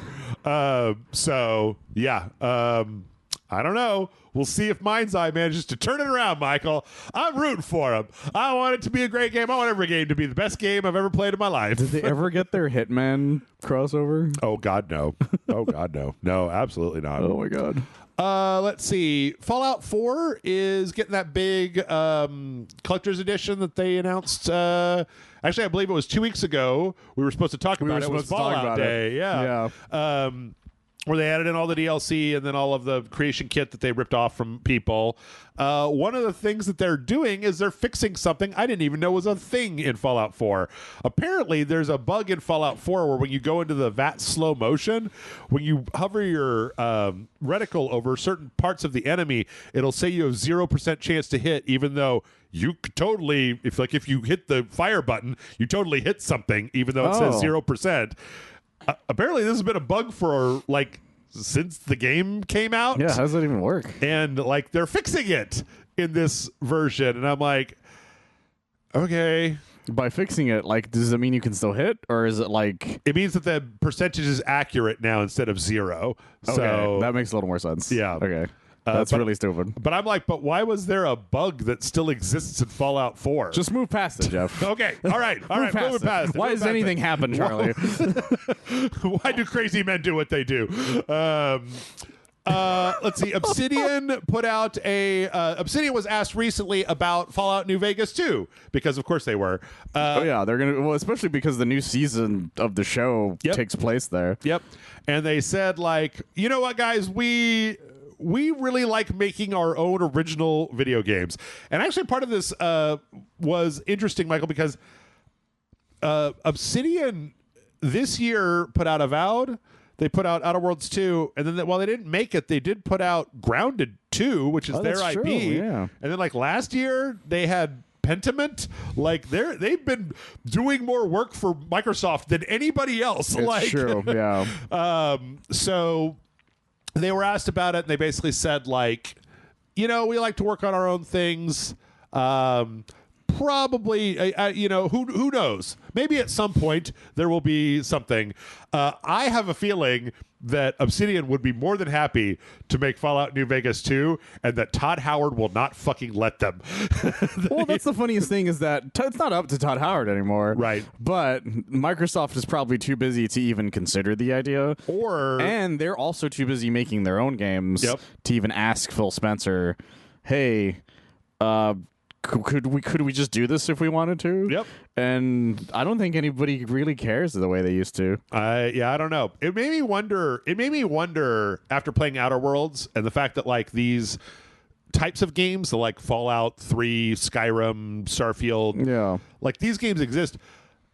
Can't you just get, like, a good third-party company and then have Obsidian just, like, write the story, tell them what to do, explain the system to them, and then make them go do it all. Like, you don't even have to do that. You don't even have to have Obsidian to be part of the equation. Sure. Hell, that's how Obsidian even made the original Fallout New Vegas. They were the third party that they hired to do the thing. Right. They could go up to any fucking guy they could go up to any people who are making these types of games and be like, hey, do you want to make a Fallout New Vegas game for us? And they're like, yeah, sure.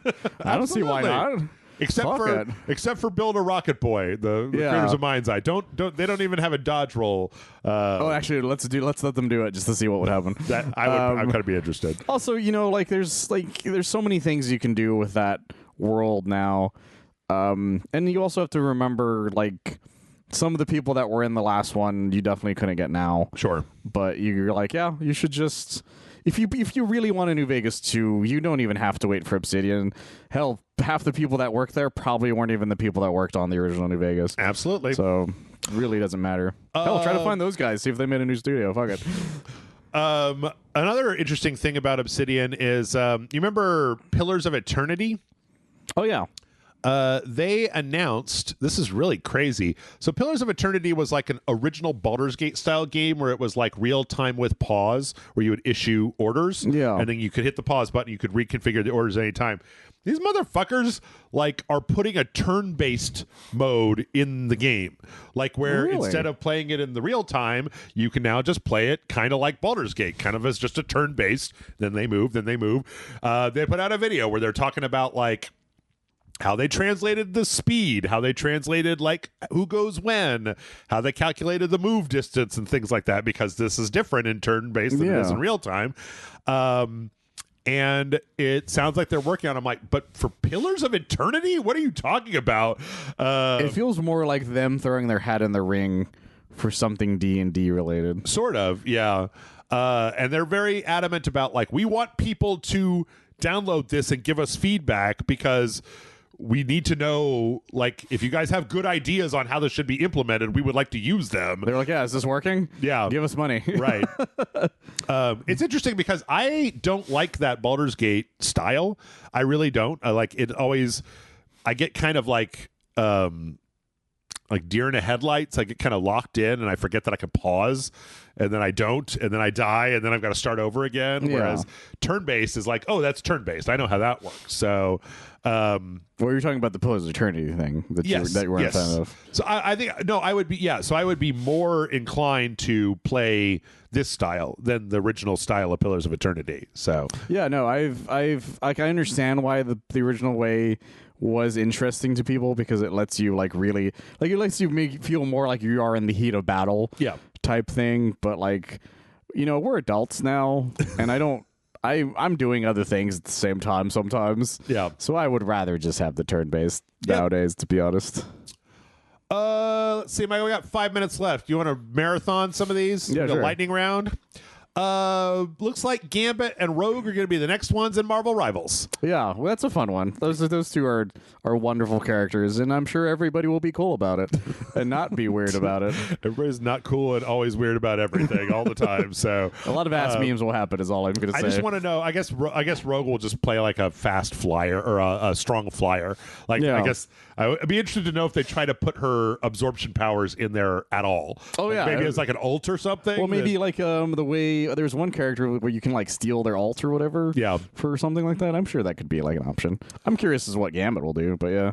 Let's see. Overwatch 2 wrapped up their story. You know, the story about DedSec and the Omnics and stuff? I forgot about that. With a 6-minute interview with Sojourn, a little audio drama that they put online. And it's like, oh, cool. Wow. Cool, you guys. They did not give a fuck. They did it. Holy it's done. shit. I saw one person that said, like, well, maybe they can actually move on to something else now. This reminds me of when they just dropped the ending to fucking Suicide Squad. Yep. Kills the Justice League. Yep. And then everything turned out great. The end. Yep. It's like, wow, fuck you guys. So, yeah, if you want to know what happened in that storyline that started in the first one, go watch a 6-minute video. It's the saddest thing I've seen in quite some time. Let's see. Okay. I'm going to move some of these around. British Parliament made a lawbreakers joke, and it tickled me a little bit. That's amazing. So, but that's fine. Yeah, Remedy is unsatisfied with the way that Firebreak is performing. I'm shocked, Jeff. The big update here, because their CEO changed, but like the big update that was here a huge change, yeah. is that I think that's when we were going to talk about that. They're pulling people off of that project to reassign them to other stuff. Like that's how down it is at this point. So I'm not surprised by that. As much as John really liked Firebreak, yeah. I wasn't interested enough to get it for myself to really play all that much. It was on Game Pass. Yeah. It's a Game Pass. Which is saying a lot. It was on PS Plus and Game Pass. It was the premium one, I think, if I remember. Yeah. But even then, that's still like, that should be a fan base install that should have kept it alive a lot longer than it did. Yeah. But, yeah. Let's see. Dispatch sold more than 10 million copies in 10 days. That is great news. No, more than 1 million copies in 10 days. Sorry, not 10 million. Okay, so again, that's still good. Still fantastic news. Yes. These, I was talking to a friend about this. I didn't realize this, but the studio who made this are the people that were a bunch of old Telltale developers who made, specifically among the Wolf Among Us guys. Yes, and everybody who's playing it are like, this is old school Telltale shit in the best possible way, and everybody really likes it. And I plan on getting it eventually. I think John and I are doing a full playthrough because every episode's like an hour. Yeah, and we're real into it, and it's like a good excuse to play it, right? So yeah, 100%. And it's a great game, and I love its premise. Yep.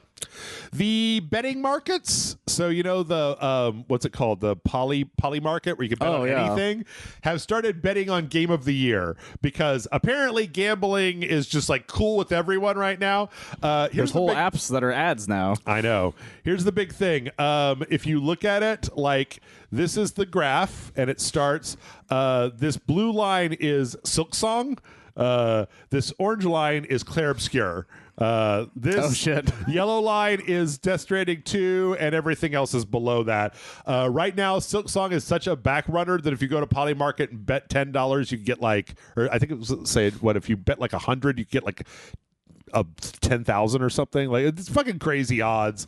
Let's see. $100 bet on Silksong would get you over $1,000 if it actually was to come through and win. So people are really, for some reason, kind of weird about Clair Obscur winning. Yeah, because I saw a Facebook post about a guy, some streamer, being like, "I want all of you to vote for Arc Raiders because I don't want this fucking game to win." I was like, "What the fuck is wrong with you people?" Yeah, I don't know. People are strange. It is. I don't know. It's a little bizarre. It's a little bizarre. I think the Clair Obscur was a great game, and I liked playing it. But I think it was the underdog that no one expected to be an underdog. yeah, absolutely. And last but not least, this was a fun thing.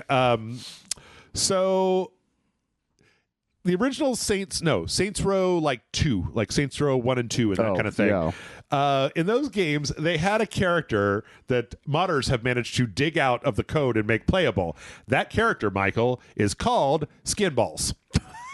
Sorry, what? It's called Skinballs. And it is 4 orbs, each of which is a different skin tone that bounce around, and they, you can shoot stuff. And this is specifically so that they can go through the game and make sure that the lighting engine works with all skin types that you could put in the game. That's amazing. So it's like there's a more black coated skin type and a more Asian coated skin type and a more white coated skin type.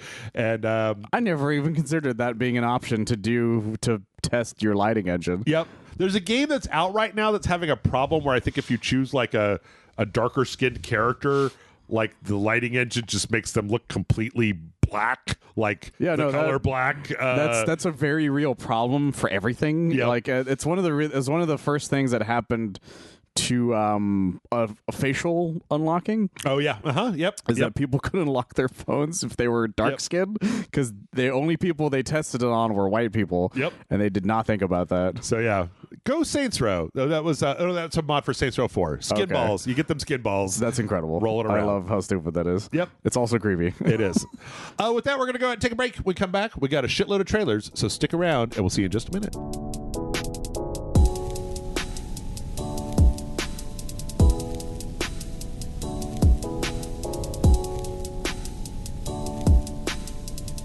And we're back. And that means it's time for the trailers. We're going to start this week. We had a Metroid Prime 4 Beyond trailer. And even though this trailer is only a minute and 15 seconds long, I was like, oh, I actually get to see a lot more of Metroid Prime 4 Beyond. If anything, this trailer just reminds me that I'm pretty sure all the other trailers were also on the Switch too. Oh yeah. Like the original announcements and stuff. Yeah, no, it looks really interesting. It looks really good. Like this is probably, like, if it came right down to it, this would probably be the reason that I bought a Switch 2 more than anything else. Yeah, this thing was in development for ages, and to the point where, as far as we know, it was with one studio, and then they gave it back to the original Rare, people that made the original Metroid Primes here in Austin, actually.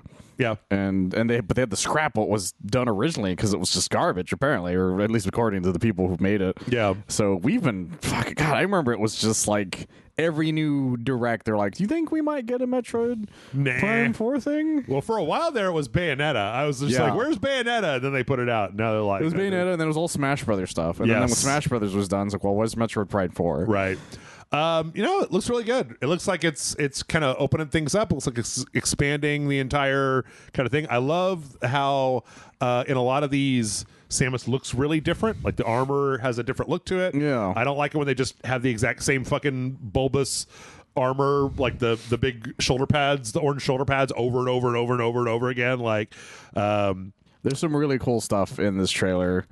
It just looks gorgeous. Yeah. Especially for a Nintendo game. It looks really nice. And the fact that this is going to be on the Switch, the normal Switch as well, I find interesting. Because I'm curious just how well it'll look on that. Yeah, me too. I'm really curious to know what it looks like on the actual Switch itself. Because is this a Mortal Kombat 1 situation? Right. Or you're going to look at it and Samus is going to look like the stupidest fucking thing. I mean, are there static ass background sort of thing, or do they just lower the resolution until it's blurry as shit? Like it's just real blurry and 30 frames per second. It's like Samus's suit just has grease all over its visor. Yeah, because I know they sold a fair amount of Switch 2s, but not like as many as Switch 1s are in the field. So they can't just be trash. Like yeah, and this is the versions of games that were released on the later ones I think they were mostly Zelda games as far as I know. Yeah, those versions were still very playable. Like the Twilight Princess, there is a GameCube version. A lot of people don't know that. My friend owned it actually. And then there was a there was a Wii U version of Breath of the Wild, Right? which a lot of people don't know about as I well. remember that. Yep. So it's like, yeah, and those games, nobody's ever complained about those as far as I know. But then you run into the issues like when Hyrule Warriors was on the 3DS, but if you had the normal 3DS, it was it was hot garbage. Right. But if you had the new 3DS, it was fantastic. Yeah. So hopefully it's not that sort of situation. I don't know. The other thing to say is that they did put out that Metroid Prime remake on the Switch, and it did run very well. So yeah, but it's also the remake of a GameCube game. Yeah, or not even a remake. It's like a very nice remaster. Yeah. I don't know. It'd be interesting to see how it goes. We'll find out in December. I also hope eventually we get Prime 2 and 3 in some way. Whether it's just a digital thing you can buy or just something like, I would just like to have all four on a Switch. I mean, me too, Michael, but that makes too much sense for Nintendo. Like, why would you get everybody hyped up for Metroid and then let me buy a bunch of Metroid games? I don't even think there's a patch to make Dread run better on the Switch 2. Like an actual upgrade patch. So yeah, it wasn't one of the ones that was part of the buy the thing again, whatever thing. Yeah. So that is the lame thing about Nintendo's. They're not very good about that sort of thing. I wanted them to patch Bayonetta. I wanted Bayonetta 3 to run really well because it ran a little jankety and I wanted it to run better. So, but nope. Let's see. From there, we got the launch trailer for the Black Ops, the Black Ops 7. It's coming out, Michael. It's coming out at the end of this week. So I completely forgot about it, to be honest. Yep. You got the main story campaign, you got the multiplayer, you got the zombies mode, all the hits. What do you think? You excited? Is anybody excited at this point? I'm the last person who should I haven't been excited about Call of Duty since I was in my 20s. Sure, that was a very long time ago at this point. Yeah. And even then, I had people to play with. And the last time I did, we were so upset with each other that I was like, I never want to do this again. Because everyone was blamed. It was the worst experience I've ever had online. Where even all my friends were blaming each other for shit. They're like, you stole my kill. You got me killed. You did this. I'm like, whoa. Yeah. Fuck all of you. Yeah. I don't want to do this anymore. And so Call of Duty Black Ops is like, it's not even, it's so far off my radar, I didn't even know it was coming out soon. Yeah. Type of thing. But with that said, I'm not expecting Call of Duty to just stop doing well all of a sudden. Mm-hmm. If it stops doing well, it's going to be a gradual decline. And we are in the gradual decline. Yeah. But it's going to be a while before it stops actually making the money. It will be interesting to see. Like, I think this is the first time in a while where Call of Duty is low enough and the new Battlefield has got some heat behind it, the point where you actually might see some competition. But yeah, but that honestly, that shows more how far Call of Duty has fallen than how far Battlefield has gone up. Yeah. I don't know. I mean, it always looks pretty nice. I tell you, the one thing is that I don't know what the fucking campaign for this is about. Like, I don't know. They showed that weird trailer last year. And they keep showing the actor for it. Yeah, that Milo Ventimiglia guy. And I know I've seen him from something. I can't remember the exact show. I want to say it was one of the NCIS type shows. He's been in a bunch of those. But yeah. I don't know. There's a like co-op campaign thing that they keep putting up here, and I'm like, well, how does that work? Like, I'd like to know more. Don't put all 4 game modes in one trailer. Put out 4 trailers for 4 different game modes, or explain them better to us in some sort of form of information. Yeah, I want a single player campaign trailer that explains what the fuck the campaign is about. I want a multiplayer trailer that's set to a fucking 90s rock and roll song and makes multiplayer look a lot more fun than it is. I want a zombies mode that's got like some talking about all the new additions. Come on, guys. You had a bunch of different trailers and you smooshed them all together. They had to make room though, Michael, because they had more the Replacer trailers. Oh god. They had a fun one that was a crossover with Predator, the Predator from Predator Badlands. What the fuck? Where he's like, I'm sorry, but everybody that you were going to kill are off playing Black Ops 7, so I'm here. Like, you've seen the Replacer stuff in the past, right? I have, and I forgot about it entirely. That's why I was like, what the fuck is happening? There was a whole storyline last week. There were like 4 of these that came out. I did not even know that. And Terry Crews and this online comic comic lady were like the new replacers, and then this guy came back, and it was a whole thing. So I forget his name off the top of my head. I know him because he's great, and I just can't remember his name off the top of my head. I can't remember either. Because he's in everything. Like, and it's a lot of stuff we, in fact, have played. Yeah. It's one of the reasons why people really liked the original Until Dawn. Peter Stormare. Peter Stormare. Yeah. I don't know. I keep forgetting the name somehow. Wasn't he? He was the Satan in Constantine, right? Yes. Yeah, that's what I really like that. That's where most people really started paying attention to him. Yeah. I like the way that I managed to look this guy up, but the Hollywood face of Black Ops 7, I'm like, hey, that one guy, I can barely remember his name. He was in some stuff. Whatever. Who the fuck knows? Going from Replacer to Possessor, we got a new Possessors trailer, The Leftovers.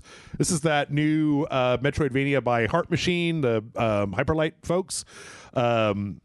Last week we got one about like a lady.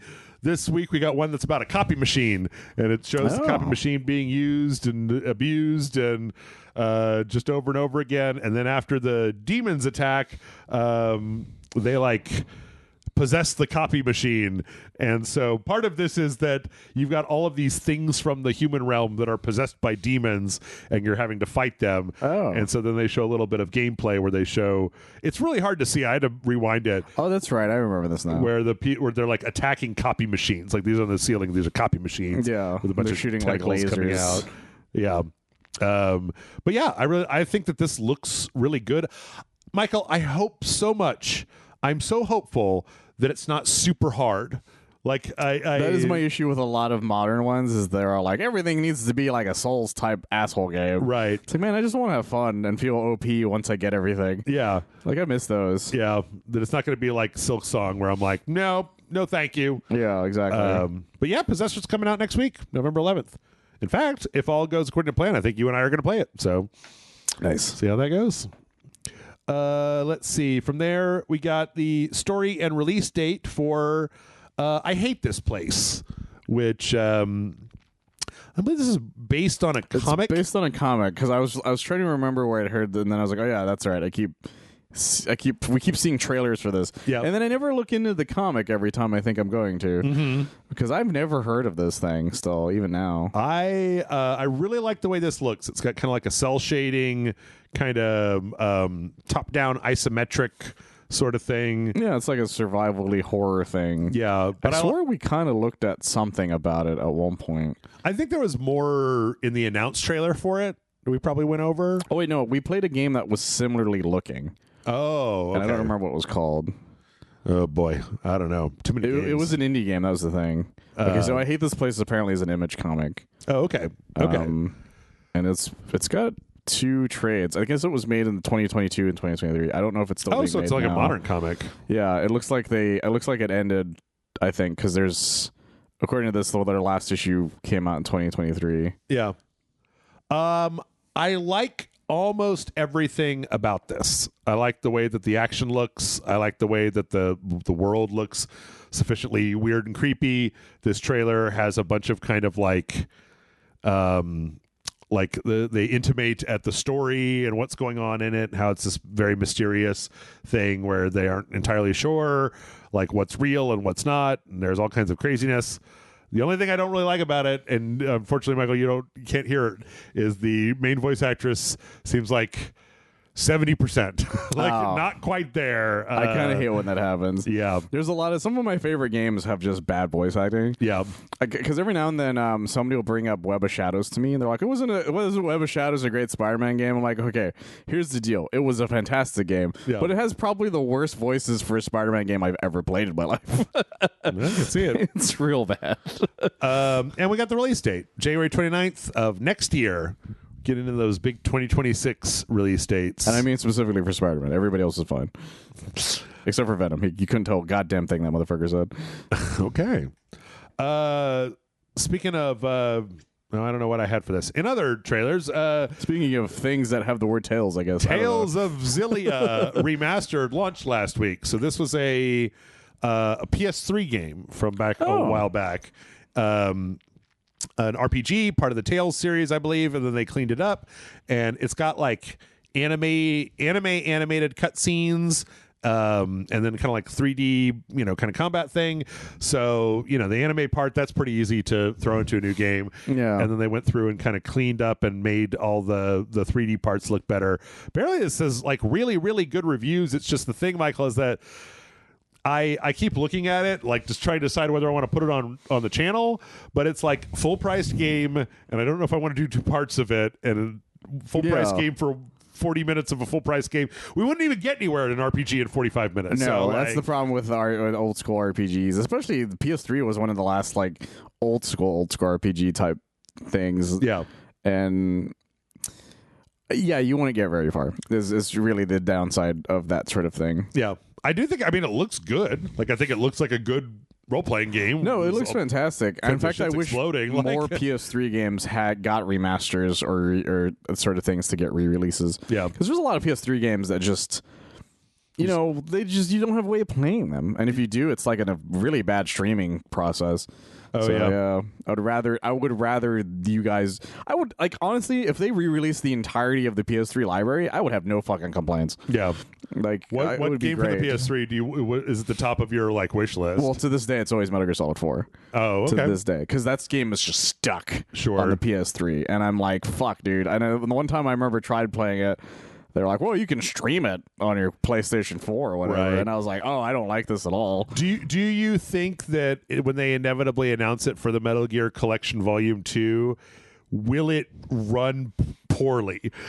Like, I don't trust Konami anymore. Well, I never did, but I don't trust them on these Metal Gear things because the last one had problems, and then Delta had problems. So I think it'll run a little poorly, but the thing that worries me the most is things that they might take out of they might be trying to take out of it, type of thing. Like, I don't know if they're allowed to use an iPod anymore. Type of thing. Mm-hmm. So I'm really worried. Like, there's a lot of that game that I'm like, some of the quirks might just not be there the way they were in the original one. So that was one of the reasons I kind of, as much as I loved the Death Stranding PS5 version, I really love the stupidity of having Monster Energy drinks as your main way of fulfilling your health in the original version. I thought you had Monster Energy drinks on the PS5 version. No, it just says Bridges Energy. Oh, okay. Because that was one of the main things they took out of it. The licensing expired. And they just removed it entirely. Yeah. And I was like, man, I kind of miss that stupid ass thing. Yeah. Let's see. Next up, Michael, they put Chun-Li in that Fatal Fury game that we played. That's right, yeah, because her and Ken were supposed to be part of the DLC. It was like there was somebody, and then there was Ken, and then there was that dude with the hair, the Brazilian guy from SNK, and then now it's Chun-Li. So, they threw Chun-Li in here. I don't know if this is on model. She has the thickest thighs in the. I know Chun-Li has thick thighs, right? But like, these seem more. Well, I need to see the full model. Okay, yeah, no, those are pretty thick. Like, I think that's closer to the way they are in 6 a little bit. Okay, but I think they might even be thicker than that. I think they're thicker than that. It was like they're like tree trunks. It was this initial part where it's not there. It's when she walks into the frame here, and it was just like a sec, and I was like, oh, I think it was before that. It was when she first walks in. When she first walks into the frame, and you were looking at her legs from the side, and I was like, what the fuck? Like, yeah, there it is. Like, that is like, damn, dude. I think like the place where her ass is bigger than her torso. It is. Like, it just absolutely is. Oh shit. Yeah, you might be right. I think this is the thickest she's ever been. They know what they're doing. And Christ Almighty, they had her and my fucking like bumped their chests together when they were talking shit to each other. I'm like, okay, SNK, you know what you did. You know exactly what you have done here. I like this though. I've always been a big fan of like the fact that Capcom and SNK have this really like nice relationship. Yep. And You know, people love thick thighs, Jeff. They do. They want to be crushed. I'm not complaining. I'm just saying, like, I needed you to. Okay, now I see. Okay, when she's doing her special, it emphasizes that much thicker that her legs are. Because I'm like, whoa, I don't remember them being that thick. I needed somebody to come over here and tell me that I wasn't a crazy pervert. No. Okay, like, well, you are, but not for those reasons. I'm a crazy pervert for different reasons. Yeah, so Chun-Li's out there. Wowzers. Yes, out there. Yep. Quite out there. Bazinga. Can't wait to see those things. Yep. Good for her. Oh, not out yet. Winter of this year. Yeah. We also got Street Fighter 6 got the Ghosts and Goblins fighting pass. Yeah. Oh, I see. Okay. And it's like, okay, so there's like a red outfit for what's her face? Aki. Yeah. I think it's supposed to be inspired by like the red demon in the game. Blanca's got like a kind of a washed out thing. I'm not sure what that's supposed to be. Is it the other demon? Is there like I think it's his other color because I think there's other like demons that look similar. Okay. Because there's like an orange and a red one. And then there's like a Ghost of Goblins background for like joining matches and stuff. And then of course for the going around town mode, there's like a suit of armor. and then there's an emote where he walks like he does. That's an emote where he walks in the dumb way, and also the little hard underwear and stuff. So that's pretty fun. I don't know. I was going to ask you, like, it seems like the only reason that Capcom makes anything for Street Fighter is to sell you fucking things to do in the open world, well, it's all the creative, like a lot of them are creative character stuff. It's like they really want people to use their creative character a lot, because it's like, well, you get to be your own Street Fighter, right, sort of thing, even though a lot of people are like, but I kind of don't want to do that much. I'd rather have like the way the outfits were in the last game, where it's like I want to be Ryu as Dante, or like fucking Charlie as Captain Commando, that sort of thing, right. Like, you just, like, I would rather have those outfits than having to, like, make a character that happens to have some of the same moves as Ryu. Sure. Sort of thing. But, like, I get it, though. Like, I think I bought one. Actually, no, I might not even done it. Because I thought about doing it. It was supposed to be the Leonardo one, and I just couldn't go through with it because it was so expensive. The Ninja Turtles. Yeah. Yeah, because they were hella expensive. I remember you telling me about that. Yeah, so I ended up just not doing it. Minecraft has a bunch of Dragon Ball Z stuff in it. We knew that before, but we got a trailer where they showed more of it. There's like the actual powers. There's like a versus mode where you can choose characters and you can shoot stuff at each other. That's really fun. They got a whole shitload of Dragon Ball people in there. My favorite part of this trailer was they show the Dragon Balls and their cubes, because this is Minecraft. Yeah, and there are no circles in this game. Can't be circles outside of the fucking super shots, the powers and whatnot. I appreciate that they tried doing the best they could to have like the canon fights for the trailer. Yeah, that they have, because there's only like a handful of like villains and stuff that you could probably use for it. Mm-hmm. And so that's a fun way of showing it. This is pretty ridiculous. Does this at all tempt you to get the Minecraft out? Pull out the Minecraft, check it out a little bit, but that Superman one did too at the time. Yeah, and I just don't think I'm going to as much as I love Dragon Ball, and as much as we joked before this ever happened. That if they had a Dragon Ball, maybe I'll play Minecraft. Right. That I'm just like, no, I think I'm good. It's like the Mr. Burns thing, where it's just like, I think I'll donate $1 million to charity. Yeah. When pigs fly, then it flies over him. He's like, should I write that check? I don't think I want to. Yeah. Yep. But it's out there. Let's see. I'd rather not. From there, we got the announcement for Super Animal World. Super Animal Royale. I thought this was something different when I watched it. But no, this is like a world full of like little anthropomorphic animals, and you play as a little like fox that comes here. This trailer has a little song where they're all talking about the things that happen in the world, but it's like somewhat ominous at points, where it starts out very like kind of Animal Crossing, but then people keep saying like there's like guns and katanas and like they keep flashing over to other stuff. Yeah, like every now and then there's a weapon on something. Right. Like this guy's like doing a like it looked like an ostrich rage, but it's got a knife on its head. Right. And then at the end it's like get some kills. They're like, so what?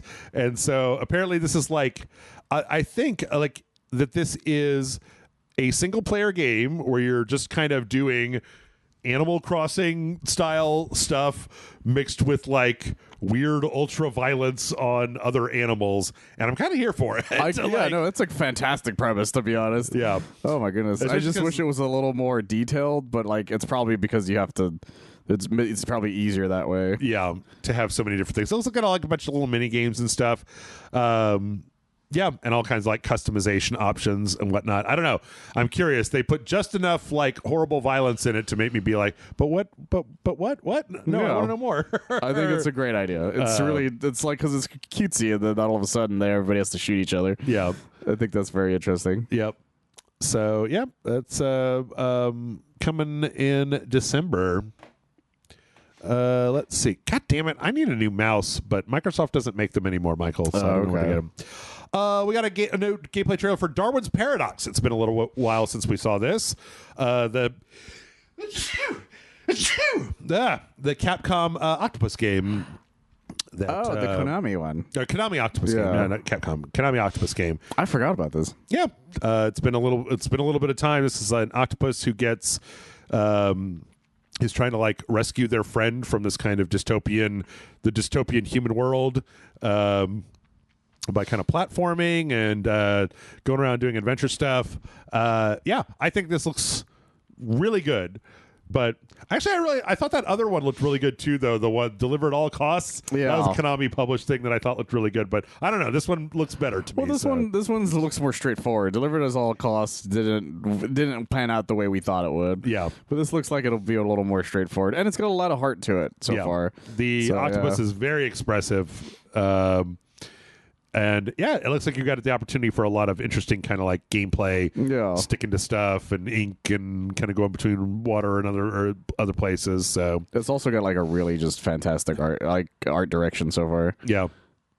Yeah, no, it looks really good. If people haven't heard about this, I highly recommend they go check it out because I think it looks like a really creative game, which is weird when you're talking about Konami.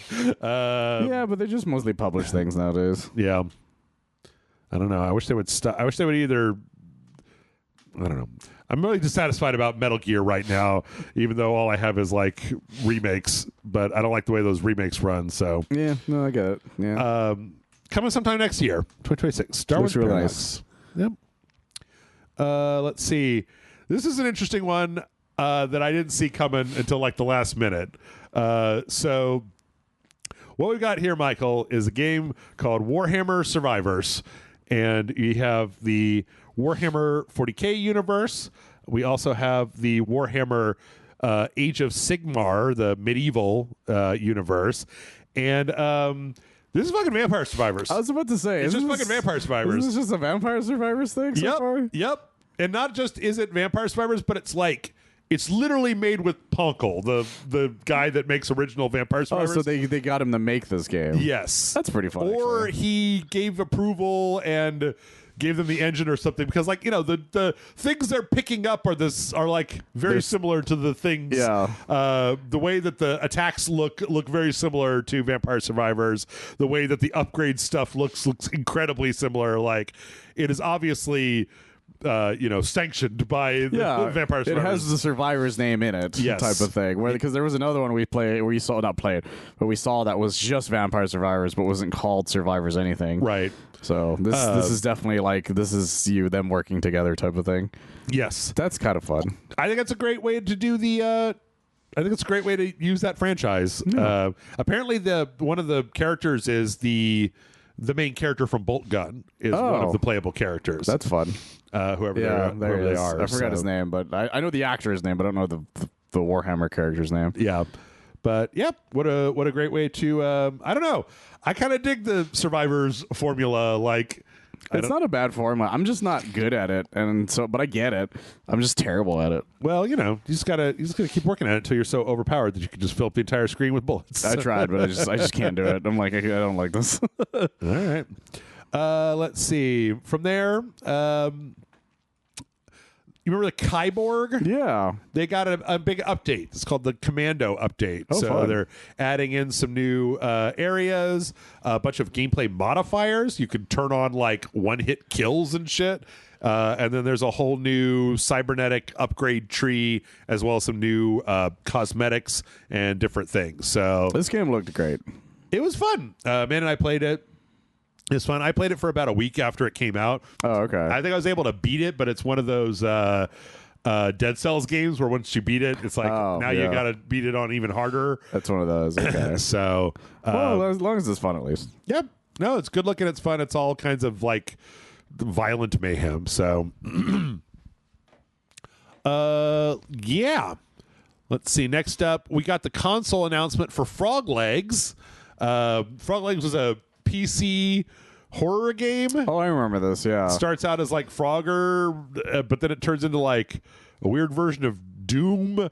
Then it turns into like you're in an actual house and like the sprites from Frogger are coming out at you and haunting you. And I was never entirely sure what was going on in this game, but damn if it didn't look interesting. So yeah. It's because it's just like I'm a big fan of when people mix a bunch of genres together into like a very interesting horror idea. Mm-hmm. And they just seem to want revenge because you were bad at Frogger at one time. And I just think that's really funny. Yeah. I don't know. Maybe once this comes out on the consoles, I'll have a reason to like go back and revisit it because I kind of missed it when it came out on the PC. Yeah. But coming out next year, 2026. So, yeah.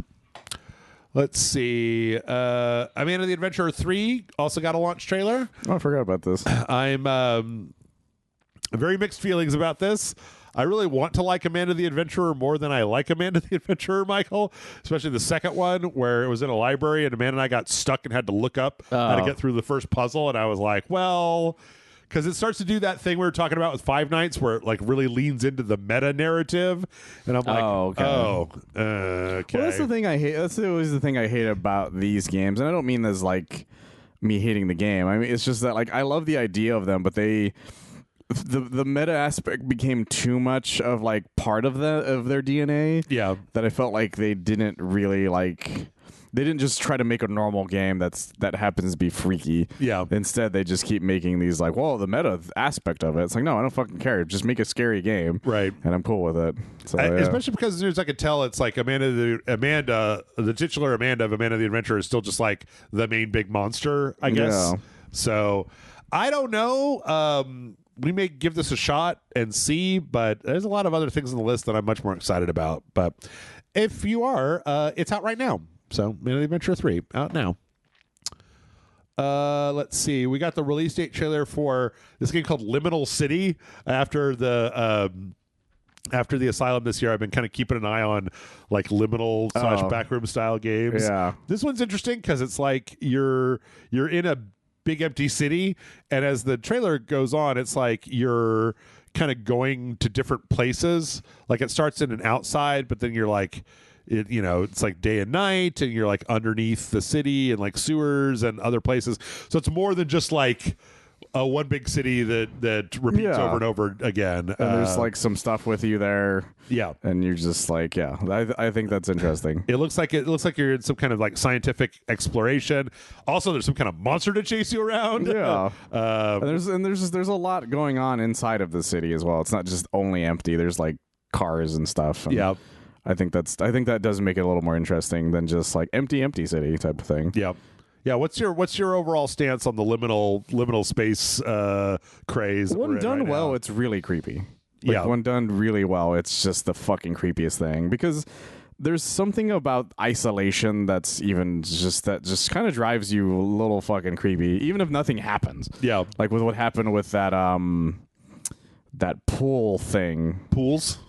Yeah. Where there's nothing that actually happens. Yep. It's just fucking creepy because nothing is happening. Because you're just by yourself and just water. Yep. And you just keep expecting it, which is the worst part. I don't know. Jason and I played that the Complex game there was like a backrooms game. It had a lot of like liminal spaces and stuff in it. And I was just like, I think these places are kind of cool. I like to go places where there's nobody there. I think it's great. I love like an airport in the middle of the night when everything's closed. There's like 2 people in the entire airport. That shit is rules. I love it. Well, in real life, it's like you know you can leave it type of thing. Yeah. But that's what makes the video game one so creepy because you don't really know what's going to happen. Yep, true. Or when you're in a Walmart when nobody's there, you're just like, well, I guess I'm just going to run into maybe the one drunk guy that came in for some chips. Yeah. These also are interesting because I think a lot of these use, like this one's using like a camera filter. That is something we lost, by the way, when COVID happened. What's that? Walmart's at 3 a.m. when there's very few people there. Oh, yeah. Is Walmart not open in 24 hours anymore? No, they only stay open till I think 11. Fucking same thing happened at gyms. We got the release trailer for Pigeon Simulator. This looks like one of those like crow things or whatever, kind of mayhem and chaos. But I was watching it and it's like a bunch of pigeons and they're doing a bunch of crazy shit. But then I saw this thing where it's like put anomalies in this extraction point. And I'm like, is this a find the anomalies as a bird and then drag them? Is it like one of those kind of chaos animal games, but you also have to find the anomalies? That could be fun, actually. I'm interested. Okay, all right. You have my attention. Around and have an actual objective? Yeah. That sounds a lot funner. And that's coming out on Game Pass November 11th. So look at the background of the thing. Yeah, it's like kind of spooky stuff. Okay. So, yeah, I don't know. It's kind of an interesting idea that, I don't know. Amanda and I were brainstorming about like we love the anomaly games. So no, this is actually a fantastic idea because you can dig around and there's anomalies and stuff that are happening. Yeah, and it's probably part of the game, like you digging around the fun stuff. It also said there could be like a time limit because at the bottom of this UI there's like a tentacle that's like filling up, and it might be that once if you don't do enough by that point that then like the sky opens up. Oh, I didn't notice that there's like something weird happening to the pigeon holding. So the thing that the pigeon's holding. Yeah. No, it's behind the thing. This because it's like a hot dog at first, but then it turns into like a tentacles. Oh, okay. And then back. Oh, yeah. Okay. I didn't notice that until right now. Yeah. Got to check that out November 11th. What a fun idea. Leaf blower company got a release date. This is just part of the power wash simulator, but this one is like you're just putting the leaves in a pile, blowing the leaves in. Even though like they give you kind of like weird, I don't know, like weird tools. Yeah, one of them was like a magnet tools. that brought leaves to them. Yep. And I'm like, well, that's not a real thing. I don't know. Like I find that washing something is very simple, but once you start getting into these more complicated things like the spray paint one and this one, it's like, I don't know, man. Have you ever tried to blow leaves into a pile? Like it can kind of suck. It's actually most people use them to just blow them into different areas and then actually rake them. Yeah. So I don't know. November 17th is when that's coming out. I don't know. We'll see. Maybe a game of the year. One of the tools in this, I didn't notice this before. One of the tools, there's like here's all your tools in the garage, and one of them, Michael, is just a rake. So for Leaf Blower Simulator to just have like an actual rake, I'm like, well, that should tell you all you need to know about leaves. It really does. Yeah. I don't know what half of these other ones are supposed to be. Let's see. We got the early access launch trailer for The Last Caretaker. Is that one where you're playing as like the robot where all the people are in suspended animation? Oh, yeah. You're kind of trying to put stuff back together. Looks pretty cool. They show a little bit of the gameplay for it. But yeah, that went into early access last week. So you can check that out. Pretty cool. And then last up, Satisfactory is launching on consoles. Oh, yeah. I watched you play this one time. Yeah. It's the one where you're building the giant. I had to stop with this one. I had to like turn it off because I'm like, no. I'm not getting to the point where the entire place is covered in fucking conveyor belts and trams and stuff. Like, I get why it's called Satisfactory. Yeah. Out now on consoles. So that's fun. Yeah, you had a lot of fun with that last time. I did. Let's see. And then we got a few more stories to wrap things up. We got our November Game Pass Wave 1 lineup, which has some interesting stuff on it. Sniper Elite Resistance is coming the 5th. Egging On, that like little puzzle game where you play as an egg, is on November 6th. Whiskerwood is November 6th. Void Train, Great God Grove, Lara Croft and the Temple of Osiris, Pigeon Simulator, like we mentioned, Relic Hunter's Legend, Winter Burrow, that's one with the little mouse where you have to survive. Oh, yeah. And then Call of Duty Black Ops 7 on November 14th. So that's kind of the first section. That's fun. Some okay things in there. Like I think Sniper Elite Resistance is an actual full, like, I don't know, kind of big video game. Yeah, that's like, an actual full thing. And the the Pigeon Simulator is a fun thing to have in there. Yep. Also, I've heard nothing but good stuff about that Lara Croft game, but I feel like it's been a while. It's been on and off in a variety of places for years. Yeah. So it pops up a lot. Yeah. In random areas. So it's probably fine. Let's see, another Xbox news. There's very good evidence that Silent Hill 2 is going to be coming to the Xbox. The exclusivity deal that they had with Sony ended on October 8th, and there was a recent ESRB listing for Silent Hill 2 on the Xbox. So that's good for them. Yeah, that's always the thing that's really funny about Sony is they still do timed exclusives. Yep. And it's purely because they just keep wanting to fuck with the Xbox, and I think it's really funny. Yeah. So I enjoyed that game. I remember it doing way better than some people even expected it to do. I wish it was 20% shorter because they padded out a bunch of areas. Yeah. And I don't want them to go all the way back to beat the game in 8 hours, but I wish they were a little shorter because they kind of went on for a little while. I'm happy MGS3 didn't have that problem. Yep. Dusk, the throwback like shooter, launched on the Xbox. And not just that, but they added in a brand new level called Dusk Gulch. Oh, geez. That is or Blood Gulch, which is their take on Dusk Gulch, which is their take on Blood Gulch. Yeah, it's their take on Blood Gulch, the Halo map. So, that's a fun idea. Yeah, it's a box canyon. Dusk is interesting. I think anybody that has seen us play it, like.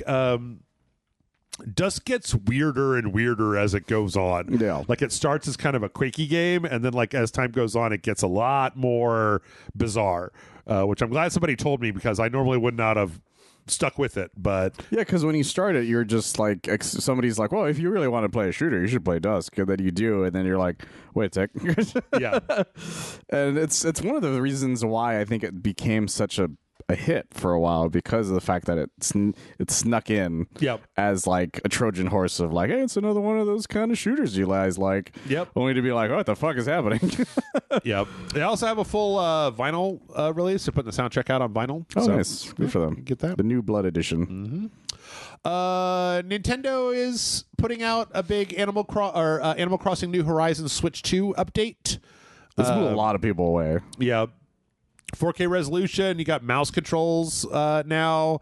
You can yell for people in the game. Online is up to 12 people now.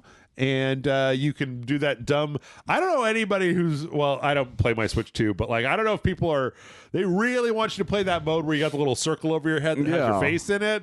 And I'm like, I don't fucking want that. I haven't heard of any streamers using it, but I haven't looked into it very deeply. Yeah. And then there are also like new outfits and stuff too, or something. Yeah, there's much new content. I didn't watch the whole thing. I know there's like a Zelda outfit or a Link outfit that I saw. There's going to be some Zelda stuff that gets added. So yeah, if you want to know more, go check it out. I watched about 5 minutes of the like 13-minute trailer for this and was like, that's okay. That's okay. Basically, if you guys like Animal Crossing, you're gonna have a great time. Oh, if you bought it on the Switch and then you're got the same account on the Switch too, it's a $5 upgrade. Oh, that's not bad. Which is better than a lot of the other stuff that they've 100% better done. So yeah.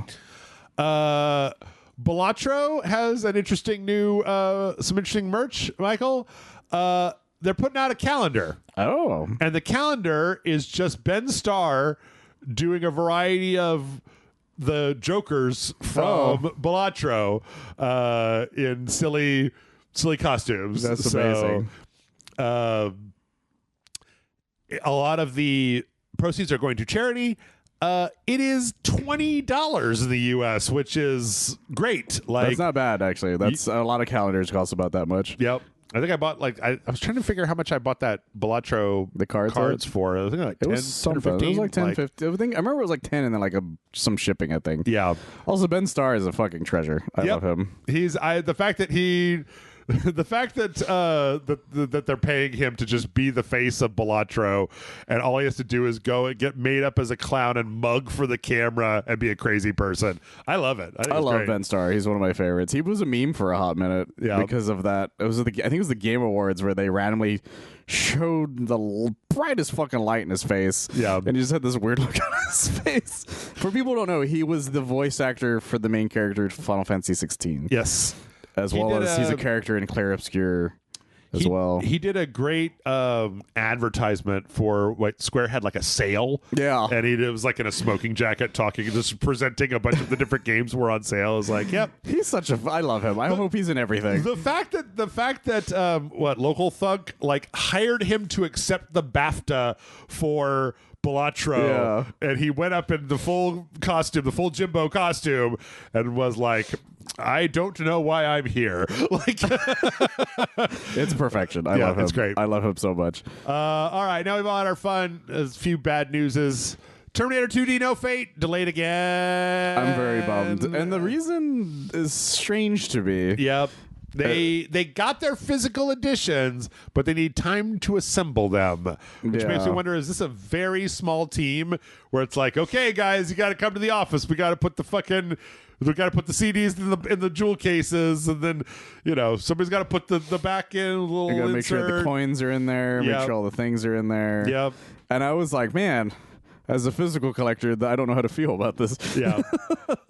December 12th is the new release date. It was supposed to be out in October. It was supposed to be out in November. Now it's going to be out in December. So I'm surprised they did that. Not because that they're good people, but I'm surprised because a lot of games, when they do stuff like this, they're like, okay, well, here's the digital one, and then the physical one will come later. Because that happens with a lot of games. Yeah. And hell, it happens to movies nowadays.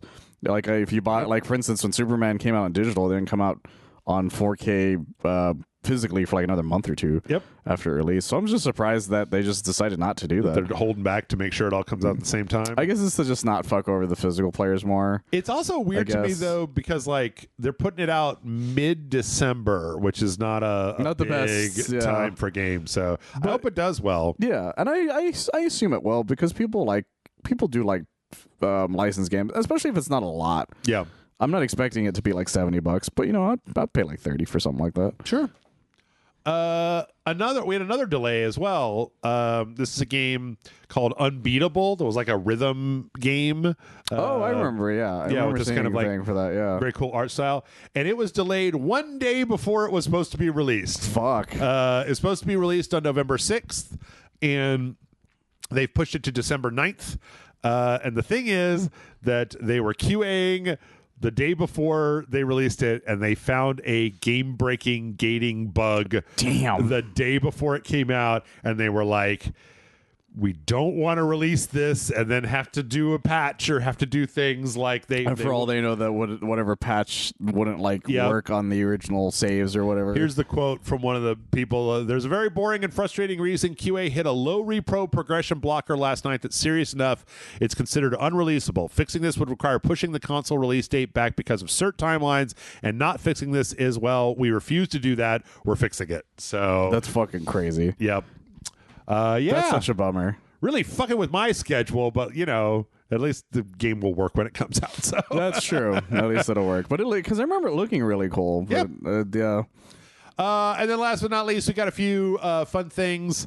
Michael, there was a trailer out there for a Courage the Cowardly Dog game. I've been following this on and off. Yeah. And I'm because I heard about it and I'm like, well, where's this going? Yeah. And it looks fun, or not looks fun. Like, it looks really well made. Like, and that series is one of the creepiest cartoons ever made.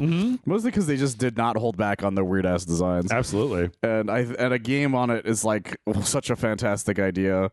Who knows how well this will play, but man, God, does it look fun. Okay, so here's the thing. Do you know where you can play this game? It's like a PC thing, isn't it? It's Nope. like what? He made it entirely in Dreams. He made this in Dreams? This is Dreams. Oh my god. So in November, I think it's like 25th or something, you can boot up Dreams and you can play this Courage the Cowardly Dog game. I need to buy Dreams now. In Dreams. I don't think you can buy Dreams. I don't think you at can. this point. I think they delisted that shit. Yeah, last I checked, it was. But it looks really nice. It looks great. It reminded me of Courage the Cowardly Dog and how much I liked it when I was younger. So It was amazing, and it's funny because canonically its ending is a Scooby-Doo movie crossover. yeah. Yeah, they made a Scooby-Doo movie for it, Okay. and it's fun. I liked it a lot.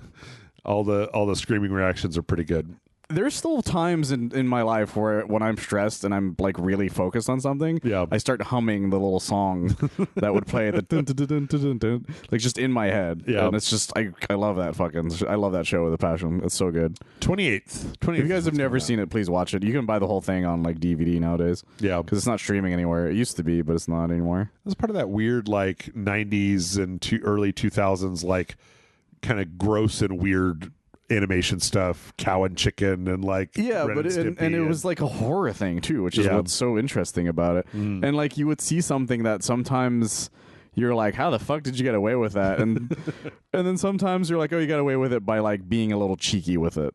yeah. But for instance, one of the first episodes where they go to that burger place and he keeps thinking that they like ate a guy, Uh-huh. and it turns out the guy just makes like meat sculptures. Oh, yeah. And so that's what Courage it's all. But then there's some where the horror was real. It's just that it was kind of silly at the end. Yep. So yeah. Speaking of silliness, here's somebody made a mod for Minecraft where when creepers appear and come up to you, they basically have to ask you your permission to explode. Oh my god. So when they're about to explode, it gives you the creeper consent request, and you get to pick whether they explode or not. Oh, and they just disappear. They just disappear if you don't. Somebody, I was reading this. Somebody in the comments that said that like it would be funnier if you told them they couldn't explode, if they like dejectedly walked away as a way to try to convince you. But the idea of just having a mod so that you don't have to worry about creepers destroying your exquisitely created creations in Minecraft is kind of an interesting idea. Although I would love a second question that goes, "Are you sure?" Yeah. I would love to. Yeah. And you're like, "No, dude, I'm good." Yeah, that was pretty funny. Let's see. We also got the news, speaking of mods, that mods are trying to add a bunch of stuff back to the Final Fantasy Tactics Ivalice Chronicles collection. In the War of the Lions PSP version, there were a bunch of new classes, encounters, and things that were added that were left out of this version. And so modders are basically trying to rip that stuff out of that game and then add it into this game. Well, this is exactly what I was talking about when I came to that Mortal Kombat 4 thing. I'm like, this is the thing I love the PC modding community for. Yeah. Is them looking at going, that's unacceptable. I'll make this fucking remaster shine, motherfucker. I'm wondering if we're gonna like in 3 or 4 years, if there's gonna be a story where it's like, yes, a team of modders working in secret have put the female main character into Persona 3, and they just didn't say a word about it for the last 4 years, and here it is, it's done, it's ready to go. So the thing is, I can absolutely believe that because I feel like that has happened similarly in the past. yeah. And last but not least, Michael, they got Doom running on something new, something interesting. Oh, what is it now? A satellite in outer space. That's pretty fun, actually. What's interesting is this is the European Space Agency OPSAT satellite, which is a satellite that accepts all kinds of craziness because they just are like, we put the satellite up there and we gave people access to it. That's kind of fun. Because we want people to be able to try shit out without having to like, invest in a satellite, right? And also, it's a great way of just getting feedback and data for things that could happen to it. Yep. So yeah, they got it running. But the problem was that you can't control Doom. No. From space to satellite. What they ended up doing is really interesting. I didn't watch the whole thing because it got a little bit too technical for me, but they ended up running the demo and then telling the code to send back screenshots, basically. Oh, I see. But one of the most interesting things that happened was because this satellite has a camera on it, they had it take pictures of, like, when it was about to take a screenshot, it would take a picture of the Earth, convert it to the color palette of Doom, and then replace the skybox in the screenshot with the picture of the Earth from the time that it took the picture. That's incredible. Yeah. Absolutely insane, but incredible. There's a whole video where they show all the details and everything, and they go through it meticulously, like step by step. None of the stuff that you're seeing on the screen is actually Doom running on the satellite. No, it's just like showing what, like, Doom in general. But yeah, so just so you know, like, what Doom is. Yeah, this is a picture. This is a picture of Doom running on a satellite. That is what the picture of the Earth when the Doom was running on the satellite. That's incredible. Kind of fucking crazy. I love the future. I think this is the most impressive I've seen since the lady that was growing the cell cultures. Oh, one frame at a time to run Doom. That one was insane. That was crazy. I was like, my God, I love nerds, man. They're the best. You guys got too much time on your hands. Oh, they're so perfect. And with that, we're done. We're done. Michael, where can people find you when you're not over here reading down a million stories with me? You can find me on oneofus.net. We do a lot of movie and television reviews. You can also find me on YouTube under Supermaniacs. It's a Superman podcast I do sometimes. We're hoping to finally we had a small hiatus. Yeah. Mostly due to, like, random things out of our control. Sure. So I'm hoping we're going to try to talk about Peacemaker Season 2 and how it connects to both Superman and probably what's going to happen next. Okay. So that's our current plan. There you go. Yeah. And hey, if you got a few extra bucks, patreon.com/RageSelect is very good to help us out. If you've listened all the way to the end of the podcast, it means you're a RageSelect super fan. So I'm talking only to you. This is a special message. You can hang out on the Discord server. You can check out the bonus videos. They send a big email every week with all the bonus videos in it. Yeah. Check it out. And that's it. That's it. I don't really know what to do with myself now. I feel like I've been doing this podcast for a long time. I probably need to go to sleep. I need to go to sleep. Everybody, I need to go to sleep.